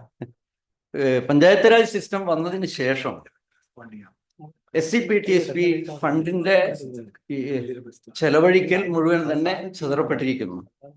പകുതിയോളം fund ഗ്രാമപഞ്ചായത്ത്, block panchayat, ജില്ലാ പഞ്ചായത്ത് എന്നീ ത്രിവിധ സംവിധാനങ്ങൾക്കാണ് ഉള്ളത്. ഇത് വളരെ ഏകപക്ഷീയമായി ആരൊക്കെ തീരുമാനമെടുക്കുന്നു. പട്ടികജാതി പട്ടികവർഗ വിഭാഗങ്ങളെ സംബന്ധിച്ച് പ്രത്യേകിച്ചും ഭൂരികൂട്ടങ്ങൾക്ക് യാതൊരു തരത്തിലുള്ള ജനാധിപത്യവേദിയും കേരളത്തിൽ ഇല്ല. പകുതി ഫണ്ട് ജില്ലാ ഭരണകൂടം സ്കീം എന്നുള്ള നിലയിൽ അത് ചെലവഴിച്ചുകൊണ്ടിരിക്കുന്നു. അവിടെയും നമുക്ക് ചോദിക്കാൻ പറയാനും ഒരു സ്പേസ് ഇല്ല. വളരെ ഏകപക്ഷീയമായി ചെലവഴിക്കുന്ന ഒരു പ്ലാനിങ് പ്രോസസ്സിൽ നമ്മുടെ സ്ഥാനം എവിടെ എന്നുള്ളൊരു പ്രശ്നമാണ് ചോദിക്കാനുള്ളത്. അനിൽകുമാറിന്റെ പ്രസന്റേഷനിൽ അങ്ങനെ യാതൊന്നും ഇല്ലെന്നുള്ള മാത്രമല്ല, ദളിതരെയും ആദിവാസികളുടെയും ബോധമില്ലാത്തത് കൊണ്ടാണ് ഇത് ക്യാപ്ചർ ചെയ്യാൻ എന്നുള്ള ഒരു അപകടകരമായ ഒരു വാല്യുവേഷനകത്തുണ്ട്. അതാണ് എൻ്റെ point. Thank you, sir. Very big counterpoint. So, Dr. Anil Kumar will respond. Okay. I will respond to quickly that evaluation of implementation of SCP TSP through decentralized governance will be discussed in the next session. That's why I keep little bit silent for that. Otherwise, he will not get a room for discussion. The next section will explain in detail. അത് അടുത്ത സെഷനിലെ വിവരങ്ങളാണ് ഡീസെൻട്രലൈസേഷനിൽ SCP-TSP implementation. Evaluation നടന്നിട്ടില്ല എന്ന് പറഞ്ഞാൽ evaluation നടന്നിട്ടുണ്ട്, പക്ഷെ പൂർണ്ണമായ തോതിലില്ലെന്നേ ഉള്ളൂ. ഇപ്പോൾ തന്നെ 25 വർഷത്തെ SCP in the last year itself there was a evaluation study report done by that Shivan sir and his team for the evaluation of SCP-TSP through decentralized governance. കൊച്ചു സ്റ്റഡീസ് ഉണ്ട്, പക്ഷെ കണ്ടിന്യൂസ് ആയിട്ട് സ്റ്റഡീസ് ഇല്ല എന്നുള്ളത് ശരിയാണ്. മൂന്നാമത്, and Gidan sir said that in the decentralized governance system, people, especially from the marginalized communities, they don't have a space for developing their arguments or demands. ആർക്കും ഒരു അവസരമില്ല എന്നുള്ളതാണ്. It is not fully true, it is a partial truth. Because those who are willing to utilize that platform, they can. Evidences are there. നമുക്ക് ഇല്ല എന്ന് പറയണല്ല, ഉപയോഗിച്ചവരും ഉണ്ട്. For example, you go to the Marad municipality in Ernakulam district, Marad municipality. അവിടെ നമ്മൾ ഇങ്ങനെ ഒരു campaign നടത്തി. We that make some awareness campaigns among the people, and we made awareness campaigns and we teach them the importance of involving in the development process. And now, using this SCP funds, they constructed 9 Ambedkar Bhavans in that single municipality. അത് ഉണ്ടാക്കിയെന്ന് മാത്രമല്ല, ഉടമസ്ഥാവകാശം വാങ്ങിച്ചെടുത്തു, ownership വാങ്ങിച്ചെടുത്തു. ഗവൺമെന്റിനല്ല, സ്ഥിരമായിട്ട് ആൾക്കാർ ഭംഗിയായിട്ട് പങ്കെടുത്തതിന്റെ ഫലമായിട്ട് 1-2 കൊല്ലം ഇതിനേക്കാളും വലുതാണ്. ഇന്ന് 20,000-30,000 ഡെയിലി വാടക അവർ വാങ്ങിക്കുകയാണ്.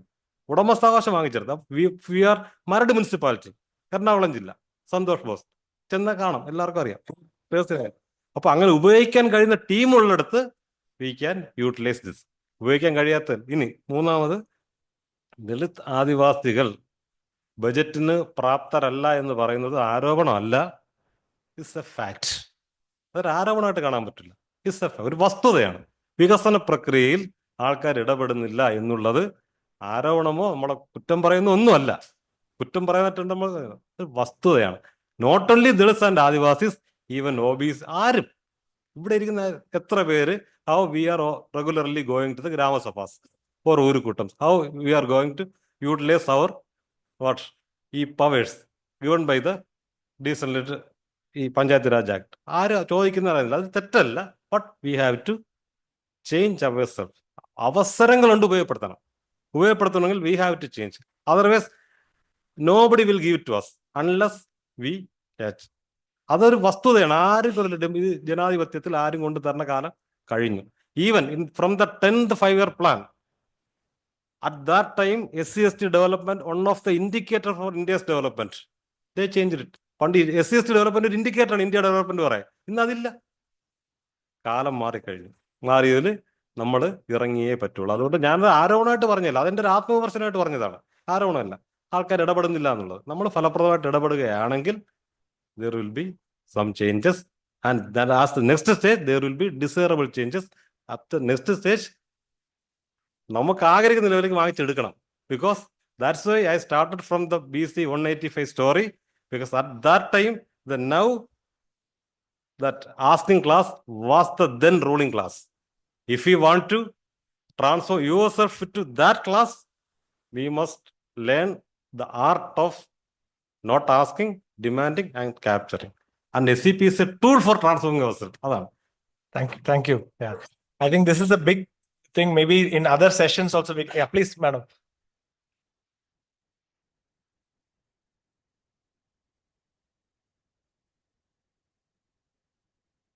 നമ്മൾ ആളുകളെ ചോദിക്കുന്നില്ല. അപ്പൊ ഒരു ബജറ്റ് ആണെങ്കിലും ഒരു ഫണ്ട് ആണെങ്കിലും നമ്മളത് നോക്കി കാണുന്നില്ല.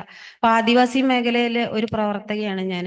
ഞങ്ങൾക്ക് ഊരുകൂട്ടം വഴിയും ഗ്രാമസഭ വഴിയാണ്. പക്ഷെ നമുക്കൊരു സ്കീം ഞങ്ങളടുത്ത് കേരളത്തിലൊട്ടാകെ ആദിവാസി മേഖലയിൽ നടക്കുന്നത്, ഒരു ഫണ്ട് ഏത് രീതിയിൽ എങ്ങനെ ചെലവഴിക്കണമെന്ന് നമ്മളല്ല, അവരാണ് തീരുമാനിക്കുന്നത്. ഒരു പ്രൊജക്റ്റ് വരുമ്പോ നമ്മളെ കൊണ്ട് ഊരുകൂട്ടം എന്ന് പറഞ്ഞ് കുറച്ച് ആളുകളെ കൊണ്ട് ഒപ്പിടിച്ച് അവര് പോകും.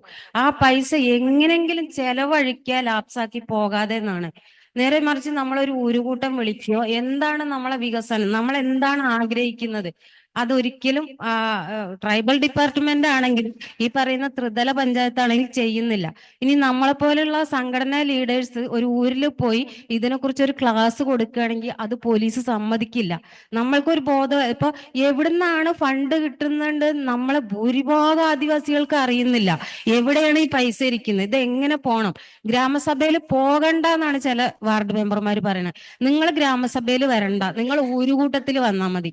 അപ്പൊ ഇതല്ല എന്ന് പറയുമ്പോൾ ഇതാരാ നിങ്ങളെ പറഞ്ഞു പഠിപ്പിച്ചത്, ഏത് സംഘടന, ആരാണ്? പിന്നെ നമ്മൾ പോലീസ് വിളിക്കുകയാണ്, ആരാ നിങ്ങളോട് കോളനിയിൽ പോയി ഇതൊക്കെ പറയാ. അപ്പൊ നമ്മൾ ഇതിന്റെ ഈ രാഷ്ട്രീയക്കാർ നമ്മളെ വല്ലാതെ ഉപദ്രവിക്കുക.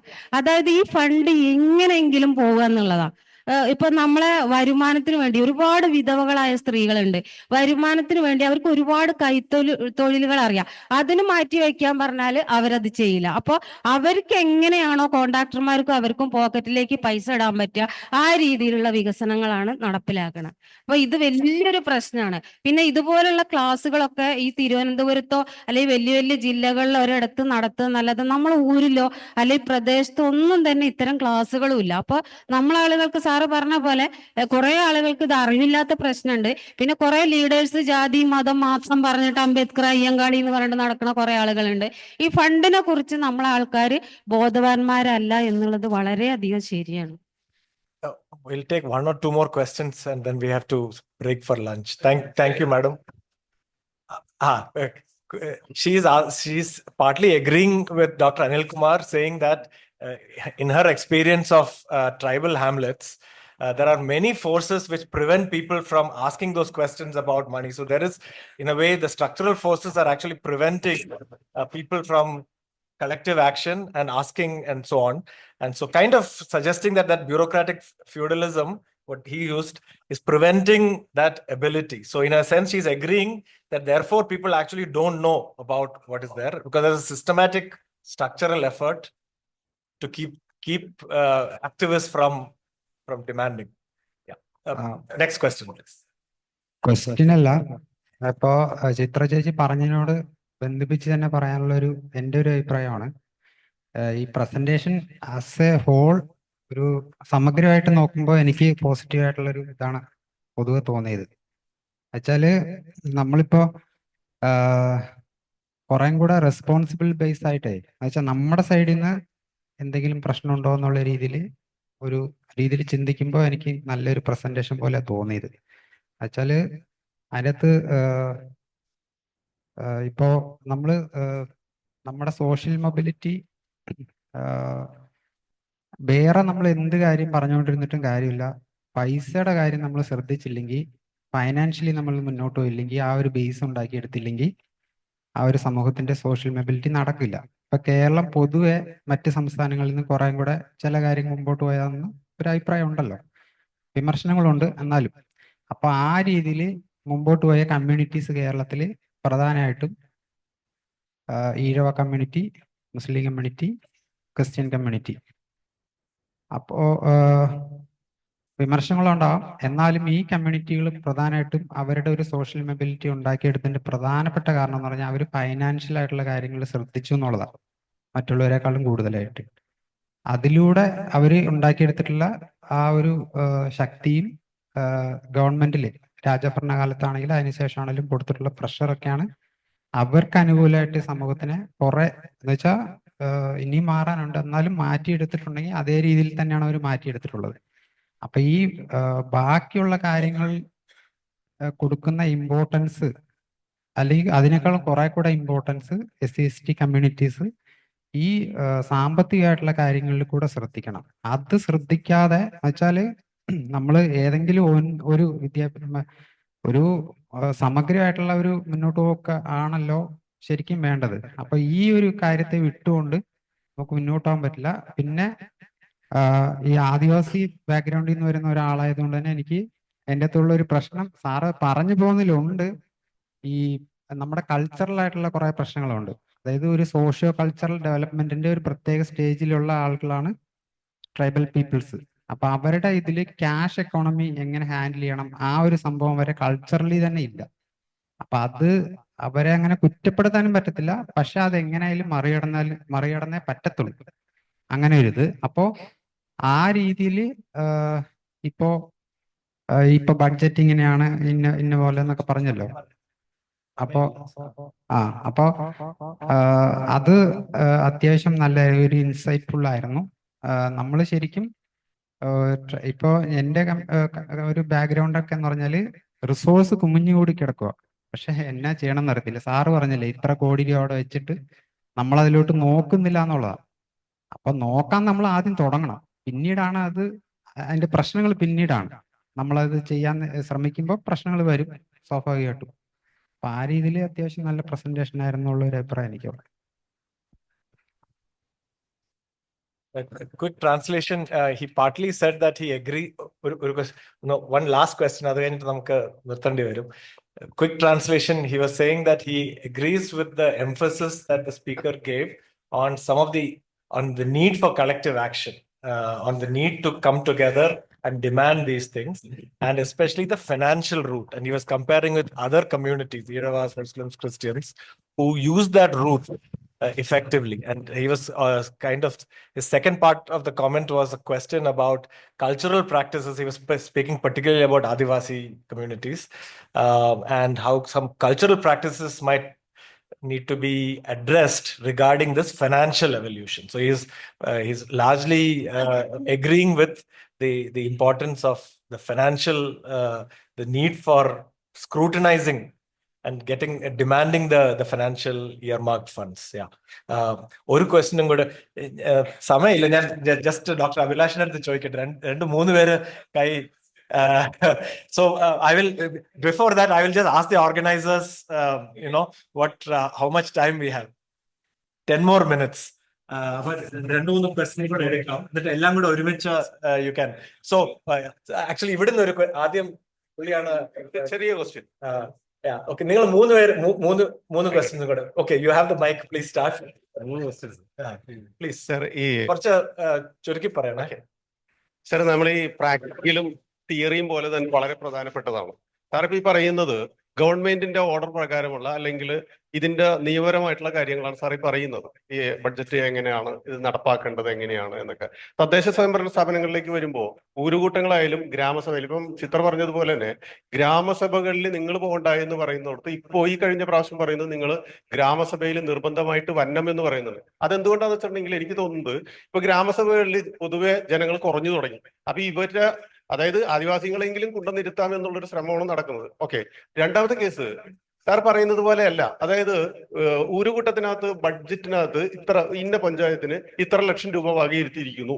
പക്ഷെ അവിടെ വരുന്ന ഇംപ്ലിമെന്റിംഗ് ഓഫീസർ എന്ന നിലയിൽ അസിസ്റ്റന്റ് സെക്രട്ടറി പറയുന്നത് ഇത്ര ശതമാനം ഉൽപാദന പ്രക്രിയയ്ക്ക്, ഇത്ര ശതമാനം മെയിൻ്റനൻസ്, ഇത്ര ശതമാനം മറ്റു കാര്യങ്ങൾ, ഇങ്ങനെ ശതമാനക്കണക്കാണ് ആദ്യം പറയുന്നത്. അതിനപ്പുറത്തേക്ക് ഇതൊന്നും അല്ല ഞങ്ങൾക്ക് ആവശ്യം, വേറെയാണെന്ന് പറഞ്ഞാൽ തന്നെ അവർ അംഗീകരിക്കാൻ തയ്യാറല്ല.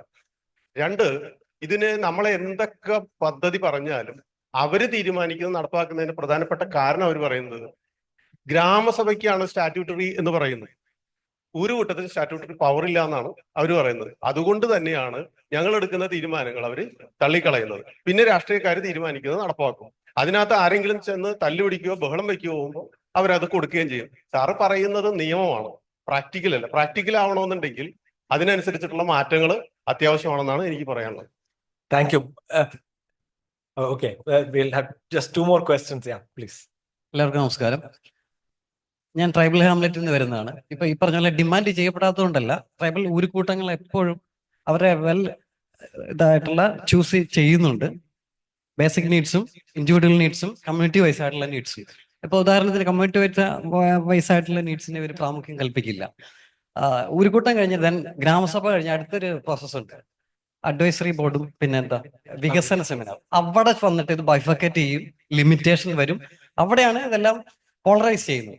അല്ലാതെ ആദിവാസികളോ അല്ലാതെ SC വിഭാഗക്കാരോ നീഡും ഇത് ചെയ്യില്ല എന്ന്, ഡിമാൻഡ് ചെയ്യപ്പെടില്ല എന്നല്ല അർത്ഥം. അതിനെ ഞാൻ പാർഷ്യലി ഡിസഗ്രി ചെയ്യുന്നു. സാറിന്റെ അക്കാഡമിക്കലി ഫുൾഫിൽ ചെയ്യായിരിക്കും, പക്ഷെ practically. Yeah, both these questions are about the fact that really the problem is the system. System simply doesn't allow these. So in lots of different details of how it is not really. Yeah. So in fact, system is actively trying to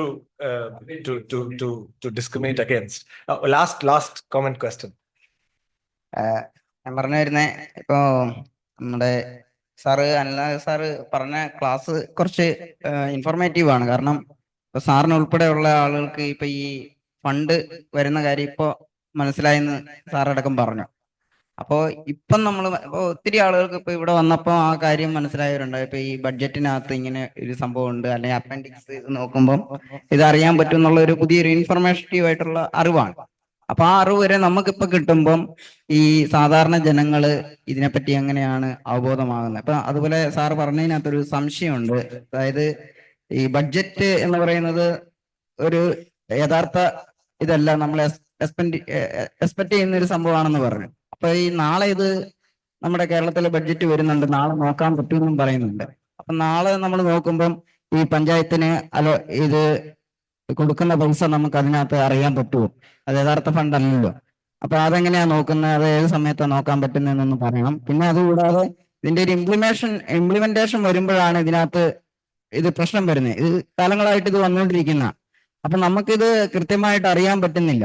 അപ്പൊ ഇത് ശരിക്കും കൃത്യമായിട്ട് വരണമെങ്കിൽ പഞ്ചായത്തിലടക്കം ഇത് പ്രസിദ്ധീകരിക്കാനുള്ള ഒരു സംവിധാനം വരണം. അതായത് ഇത്ര ഫണ്ട് SCക്ക് വന്നിട്ടുണ്ടെന്നുള്ള, ഈ പഞ്ചായത്തുകളിൽ ഇത്ര ഫണ്ട് വന്നിട്ടുണ്ട്, അല്ലെ ജില്ലയിൽ ഇത്ര ഫണ്ട് വന്നിട്ടുണ്ടെന്നത് പൊതുജനങ്ങൾക്ക് സാധാരണക്കാർക്ക് മനസ്സിലാകുന്ന രീതിയിൽ അവിടെ പബ്ലിഷ് ചെയ്യാനുള്ള ഒരു സംവിധാനം ഇതുവരെ ഉണ്ടാക്കിയിട്ടില്ല.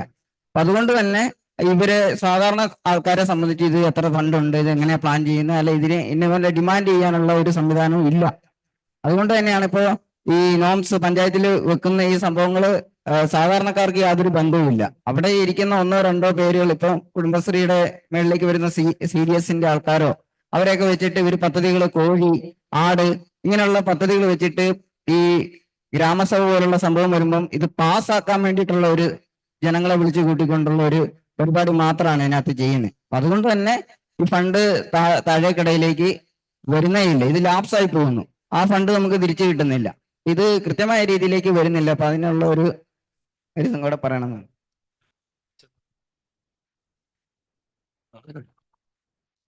നമ്മുടെ ഇംപ്ലിമെന്റേഷന്റെ ഭാഗത്തുള്ള എല്ലാ സംശയങ്ങൾക്കും ഒരൊറ്റ ഉത്തരമായിട്ട് പറയാം. ആ ഉത്തരമാണ് നമ്മൾ ആദ്യത്തെ പ്രസന്റേഷനിൽ കേട്ടത്. ആദ്യത്തെ പ്രസന്റേഷൻ കഴിഞ്ഞ് അദ്ദേഹം സൂചിപ്പിച്ച വളരെ പ്രസക്തമായ 4 കാര്യങ്ങൾ നമുക്ക് പ്രസക്തമാണ്. ഇപ്പം നമുക്ക് ഫണ്ട് വെച്ചിട്ടുണ്ട്. ഇപ്പം മഹത്തിന് പറയുന്ന ലാൻഡ് ക്യാപിറ്റൽ ഉണ്ടെങ്കിൽ ഉൽപാദനം നടക്കുമെന്ന് പറയുന്നവരെ നമുക്ക് 5 കമ്പോണന്റ് ഉണ്ട്. മിനിസ്ട്രി ഉണ്ട്, ഫണ്ടുണ്ട്, ഉദ്യോഗസ്ഥരുണ്ട്, പ്രോജക്റ്റുകളുണ്ട്. കാര്യം നടക്കുന്നില്ല. നടക്കണമെങ്കിൽ ഒരു കളക്റ്റീവ് ആക്ഷന്റെ ആവശ്യകതയാണ് ഏറ്റവും പ്രധാനം. അതിന് വേണ്ട 4 component we will get it from the first presentation. അതാണ് നമുക്കും ബാധകം. Because even now we don't have a SCP legislation or TSP legislation in Kerala. നമുക്കതില്ല, നിയമമില്ല. പക്ഷെ തെലങ്കാന, കർണാടക അവരെല്ലാം ചെയ്തു.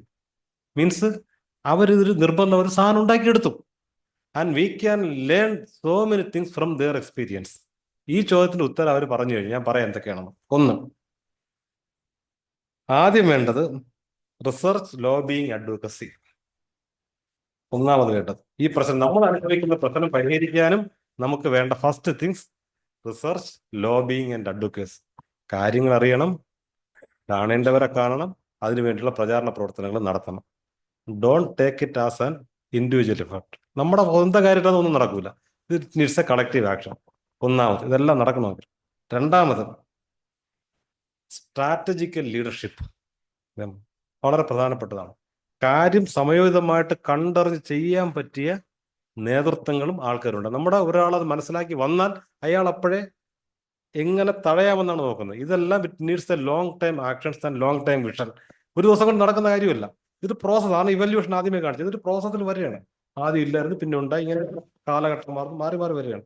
അപ്പൊ നമ്മൾ അതിന് പോകണമെങ്കിൽ കാലഘട്ടത്തിനനുസരിച്ച് മാറുന്ന, ചിന്തിക്കുന്ന അത്തരം സ്ട്രാറ്റജിയുള്ള ലീഡർഷിപ്പ് വേണം. Fortunately, I got the opportunity to interview both Yogendra Makwan and PS Krishnan and Shankarasa, those who work behind this SCP and TSP. അവരെയൊക്കെ ഞാൻ ഇന്റർവ്യൂ ചെയ്തിട്ടുണ്ട്. And the sufferings they had for taking an offence from other political parties and other their colleagues. എല്ലാവരുടെ കയ്യിലുള്ള pressure മാറ്റിയാണ് അവർ SCP TSP കൊണ്ടുവന്നത്. അതിന് അവരനുഭവിച്ച pain പറയുന്ന കേട്ടോ നമുക്ക് ഇമാജിൻ ചെയ്യാൻ പറ്റൂല. അവരൊക്കെ ഞാൻ പോയി കണ്ട് ഇന്റർവ്യൂ ചെയ്തിട്ട് താമസിച്ചിട്ടുണ്ട്, ഇതെല്ലാം അറിയാൻ വേണ്ടി. അതുകൊണ്ട് ഫസ്റ്റ് പോയിന്റ് അതുപോലെ നമ്മൾ കൊടുക്കണം. This is not an easy task. This is a national noble cause of developing marginal sections in par with and filling the development gap between SC/STs and non-SC/ST. വലിയ ഒരു കാര്യത്തോട് ചെയ്യും നമ്മൾ. ആ വികസന ഗ്യാപ്പ് അടച്ചെടുക്കുക എന്നുള്ളത്. അതിനുവേണ്ടി ആദ്യം വേണ്ടതാണ് ഇത്തരത്തിലുള്ള പ്രവർത്തനം. രണ്ടാമതാണ് സ്ട്രാറ്റജി. മൂന്നാമത് വേണ്ടത് ക്രിയേറ്റിംഗ് ഇനഫ് പൊളിറ്റിക്കൽ കമ്പൾഷൻ. അത് മറന്നു വരും. നമ്മളെല്ലാവരും ശത്രുക്കളായിട്ട് വെക്കരുത്. ഡോക്ടർ അംബേദ്കർ പോലും ശത്രുക്കളായിട്ട് വെച്ചുകൊണ്ടല്ല. ഈവൻ ബ്രിട്ടീഷേഴ്സിനെ പോലെ ഇപ്പോ കോൺസ്റ്റിറ്റ്യൂഷൻ അസംബ്ലി അദ്ദേഹം ഇല്ലായിരുന്നല്ലോ. അതില്ലാത്ത അദ്ദേഹം ജയകറിനെ രാജിവെപ്പിച്ച് അദ്ദേഹത്തിന് എടുക്കാനുള്ള സിറ്റുവേഷൻ എങ്ങനെ ഉണ്ടാക്കി. അതുപോലെ ജഷോറാൻ കുൽന പഞ്ചാബില്, ബംഗാളിൽ പോയി നിന്ന് ജയിച്ചെടുക്കാനുള്ള സാഹചര്യം എങ്ങനെ ഉണ്ടാക്കി. പ്രോപ്പർ പൊളിറ്റിക്കൽ കമ്പൾഷൻ ഡെവലപ്പ് ചെയ്യുക. എല്ലാവരും നമ്മളെ ശത്രുക്കളൊന്നുമല്ല, അതാണ്. എല്ലാവരും ശത്രുക്കളല്ല. We have enough friends outside. എല്ലാവരും വിളിച്ച് പൊളിറ്റിക്കൽ ക്യാമ്പയിൻ നടത്തിയെടുക്കുക. Political pressure. കാര്യം ദേ ആർ ഡിസൈഡിങ്. ഈ പബ്ലിക് ഫൈനാൻസിലെ കണക്ക് മാത്രമാണ് economic part. The decisions are taken by the political leaders. അത് മനസ്സിലാക്കണം. അത് നമ്മുടെ മനസ്സിൽ വേണം. അപ്പൊ അവർക്ക് വലിയൊരു റോളുണ്ട്. നാലാമത് വേണ്ടത് കമ്മ്യൂണിറ്റി ഇൻവോൾവ്മെന്റ്. അവിടെയാണ് നമുക്കും വലിയ പരാജയം പറ്റുന്നത്. ഈ പറഞ്ഞ എല്ലാ തടസ്സങ്ങളും മാറും. ഈ പറയുന്ന ഉദ്യോഗസ്ഥരെല്ലാം വരച്ച വരയിൽ നിൽക്കും. ആരുടെ മുന്നിൽ നിൽക്കുന്നുണ്ട്? നമ്മളൊഴികെ ബാക്കി എല്ലാവരുടെ മുന്നിൽ നിൽക്കുന്നുണ്ട്. വൈ? അതാണ് നമ്മളൊഴികെ ബാക്കി എല്ലാവരുടെ മുന്നിൽ അവർ നിൽക്കുന്നുണ്ട്, നമ്മുടെ മുന്നിൽ മാത്രം നിൽക്കുന്നില്ല. Because collective efforts and community involvement is less from our part. നമ്മുടെ ഭാഗത്ത് അതില്ല. നമ്മൾ ഒറ്റയ്ക്ക് പോകുന്നുണ്ട്, അവർക്ക് മറികടക്കാൻ പറ്റും. കൂട്ടമായിട്ടൊന്ന് അവർ നിന്നിരിക്കും. അപ്പം ഇനി ബജറ്റ് എസ്റ്റിമേറ്റിന്റെ കാര്യം മനസ്സിൽ വെക്കേണ്ടത്, ബജറ്റ് ഈസ് ആൻ എസ്റ്റിമേഷൻ. അതിൽ വരവ്, ടാക്സ്, നോൺ ടാക്സ്, ഗ്രാൻഡിന്റെ ഇടയ്ക്ക് വരും. വരും. എങ്ങനെ വരും? GST ഡിപ്പാർട്ട്മെന്റ് പ്രത്യേകിച്ചും അവരൊക്കെ പോയി പിരിച്ചെടുക്കണം. പിരിച്ചെടുത്ത് കൊണ്ട് വരുമ്പോൾ തരും. ആർക്കായിരിക്കും ആദ്യം കൊടുക്കുന്നത്? Those who have the bargaining power more, they will get it first. മറ്റൊക്കെ സങ്കല്പമാണ് പാവങ്ങൾ കൊടുക്കണമെന്നുള്ള കാര്യം.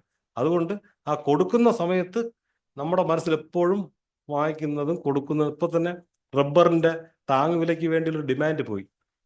ഇത്തവണ അംഗീകരിച്ചിരുന്നില്ല യൂണിയൻ ബജറ്റിൽ. പക്ഷേ ബജറ്റ് സമയത്ത് അവരെ പ്രപ്പോസൽ വെച്ചു. നമ്മൾ ആരും ഒന്നും വെക്കാൻ പോയില്ല. 16th ഫിനാൻസ് കമ്മീഷൻ ഇപ്പോൾ വരുന്നു, നടന്നുകൊണ്ടിരിക്കുകയാണ്. Article 275(1) special grand in favour tribal development ഉണ്ട്. 2500 കോടി പ്രപ്പോസൽ നമ്മൾ വെച്ചിട്ടുണ്ട്, നടക്കുമല്ല. പക്ഷെ എല്ലാവരും വയ്ക്കണം, അവസരങ്ങൾ ഉപയോഗിക്കണം. അപ്പോൾ ഫണ്ട് വന്നാൽ ഇതൊരു എസ്റ്റിമേഷൻ, ട്രൈബ്സിന് 50 കോടി വെച്ചിട്ടുണ്ട്. പക്ഷെ അത് കിട്ടണമെങ്കിൽ we have to create in political ഇത് പ്രഷറും ഇതും ക്രിയേറ്റ് ചെയ്യണം. അതില്ലെങ്കിൽ ഇതെല്ലാം വെറും കണക്കെടുക്കുക മാത്രമായിട്ട് നിൽക്കുക, ആരും ഒന്നും ചെയ്യില്ല. അതുകൊണ്ട് the lessons we learn from the Telangana people are the best lessons that we can use here. അവരെ അനുഭവം കേട്ട് നമ്മൾ കളഞ്ഞിട്ട് പോകരുത്. അവരെ അനുഭവമാണ് നമ്മുടെ അനുഭവം. എങ്ങനെ ദേ ക്രിയേറ്റഡ് ഫ്രം ബ്ലാങ്ക്. വാക്കത്തിൽ നിന്ന് അവരുണ്ടാക്കിയില്ലേ, ഒരു നിയമം ഉണ്ടാക്കിയില്ലേ. അപ്പോൾ നമ്മൾ ഉണ്ടാക്കണം. അതൊക്കെയാണ്. ഒന്ന്, research, lobbying and advocacy, one part. Second, strategic leadership. മൂന്നാമത്, political compulsion and community involvement. ഇതിലൂടെ നമ്മുടെ പ്രശ്നവും നമുക്ക് പരിഹരിക്കാൻ പറ്റും. മാത്രമല്ല, ഒരു കാര്യം പറഞ്ഞിട്ട് അവസാനിപ്പിക്കാം. How we can make our self economically free, or how we can get economic freedom. സാമ്പത്തിക സ്വാതന്ത്ര്യം വേണമല്ലോ. there are 3 ways or 2 ways. One is self-assertion, രണ്ട് is solidarity. ഒന്ന്, നമ്മുടെ സ്വന്തം കരുത്തിലും കയറിപ്പോകാം. രണ്ട്, സപ്പോർട്ട് വാങ്ങിക്കാം. Support we can acquire from 2 groups, government support and non government support. നമ്മളിപ്പോൾ ചിന്തിക്കുന്നത് non government support for development ആണ്. there are 2 other ways, self-assertion and non government support. അത് ഉപയോഗിക്കണം. അല്ല ഗവൺമെന്റിനെ മാത്രം ആശ്രയിച്ചുകൊണ്ടിരിക്കുക. അതാണ് ലാസ്റ്റ് ക്വസ്റ്റ്യനിൽ പറഞ്ഞത്. ഗവൺമെന്റിനെ മാത്രം ഡിപ്പെൻഡന്റ് ആകുമ്പോൾ നമ്മുടെ സപ്പോർട്ടും വേണം, നോൺ ഗവൺമെന്റ് ഏജൻസീസ് വേണം. ഈ മൂന്നും കൂടെ ചേരുമ്പോഴേ ഈ പറഞ്ഞ കാര്യം നടക്കും. അപ്പൊ ഇത്തരം ചർച്ചകൾ, വികസന ചർച്ചകൾ സമൂഹത്തിൽ വരട്ടെ. Let development discourses come, then we will rectify it, we will correct it. No time, so thank you very much. I think the quality of the presentation, but also very much I want to thank the audience. Many of you made very deep points, and if there was more time, I think we could have engaged. So thank you very much, and sorry for a delayed lunch. If there, I think, yeah, no, thank you.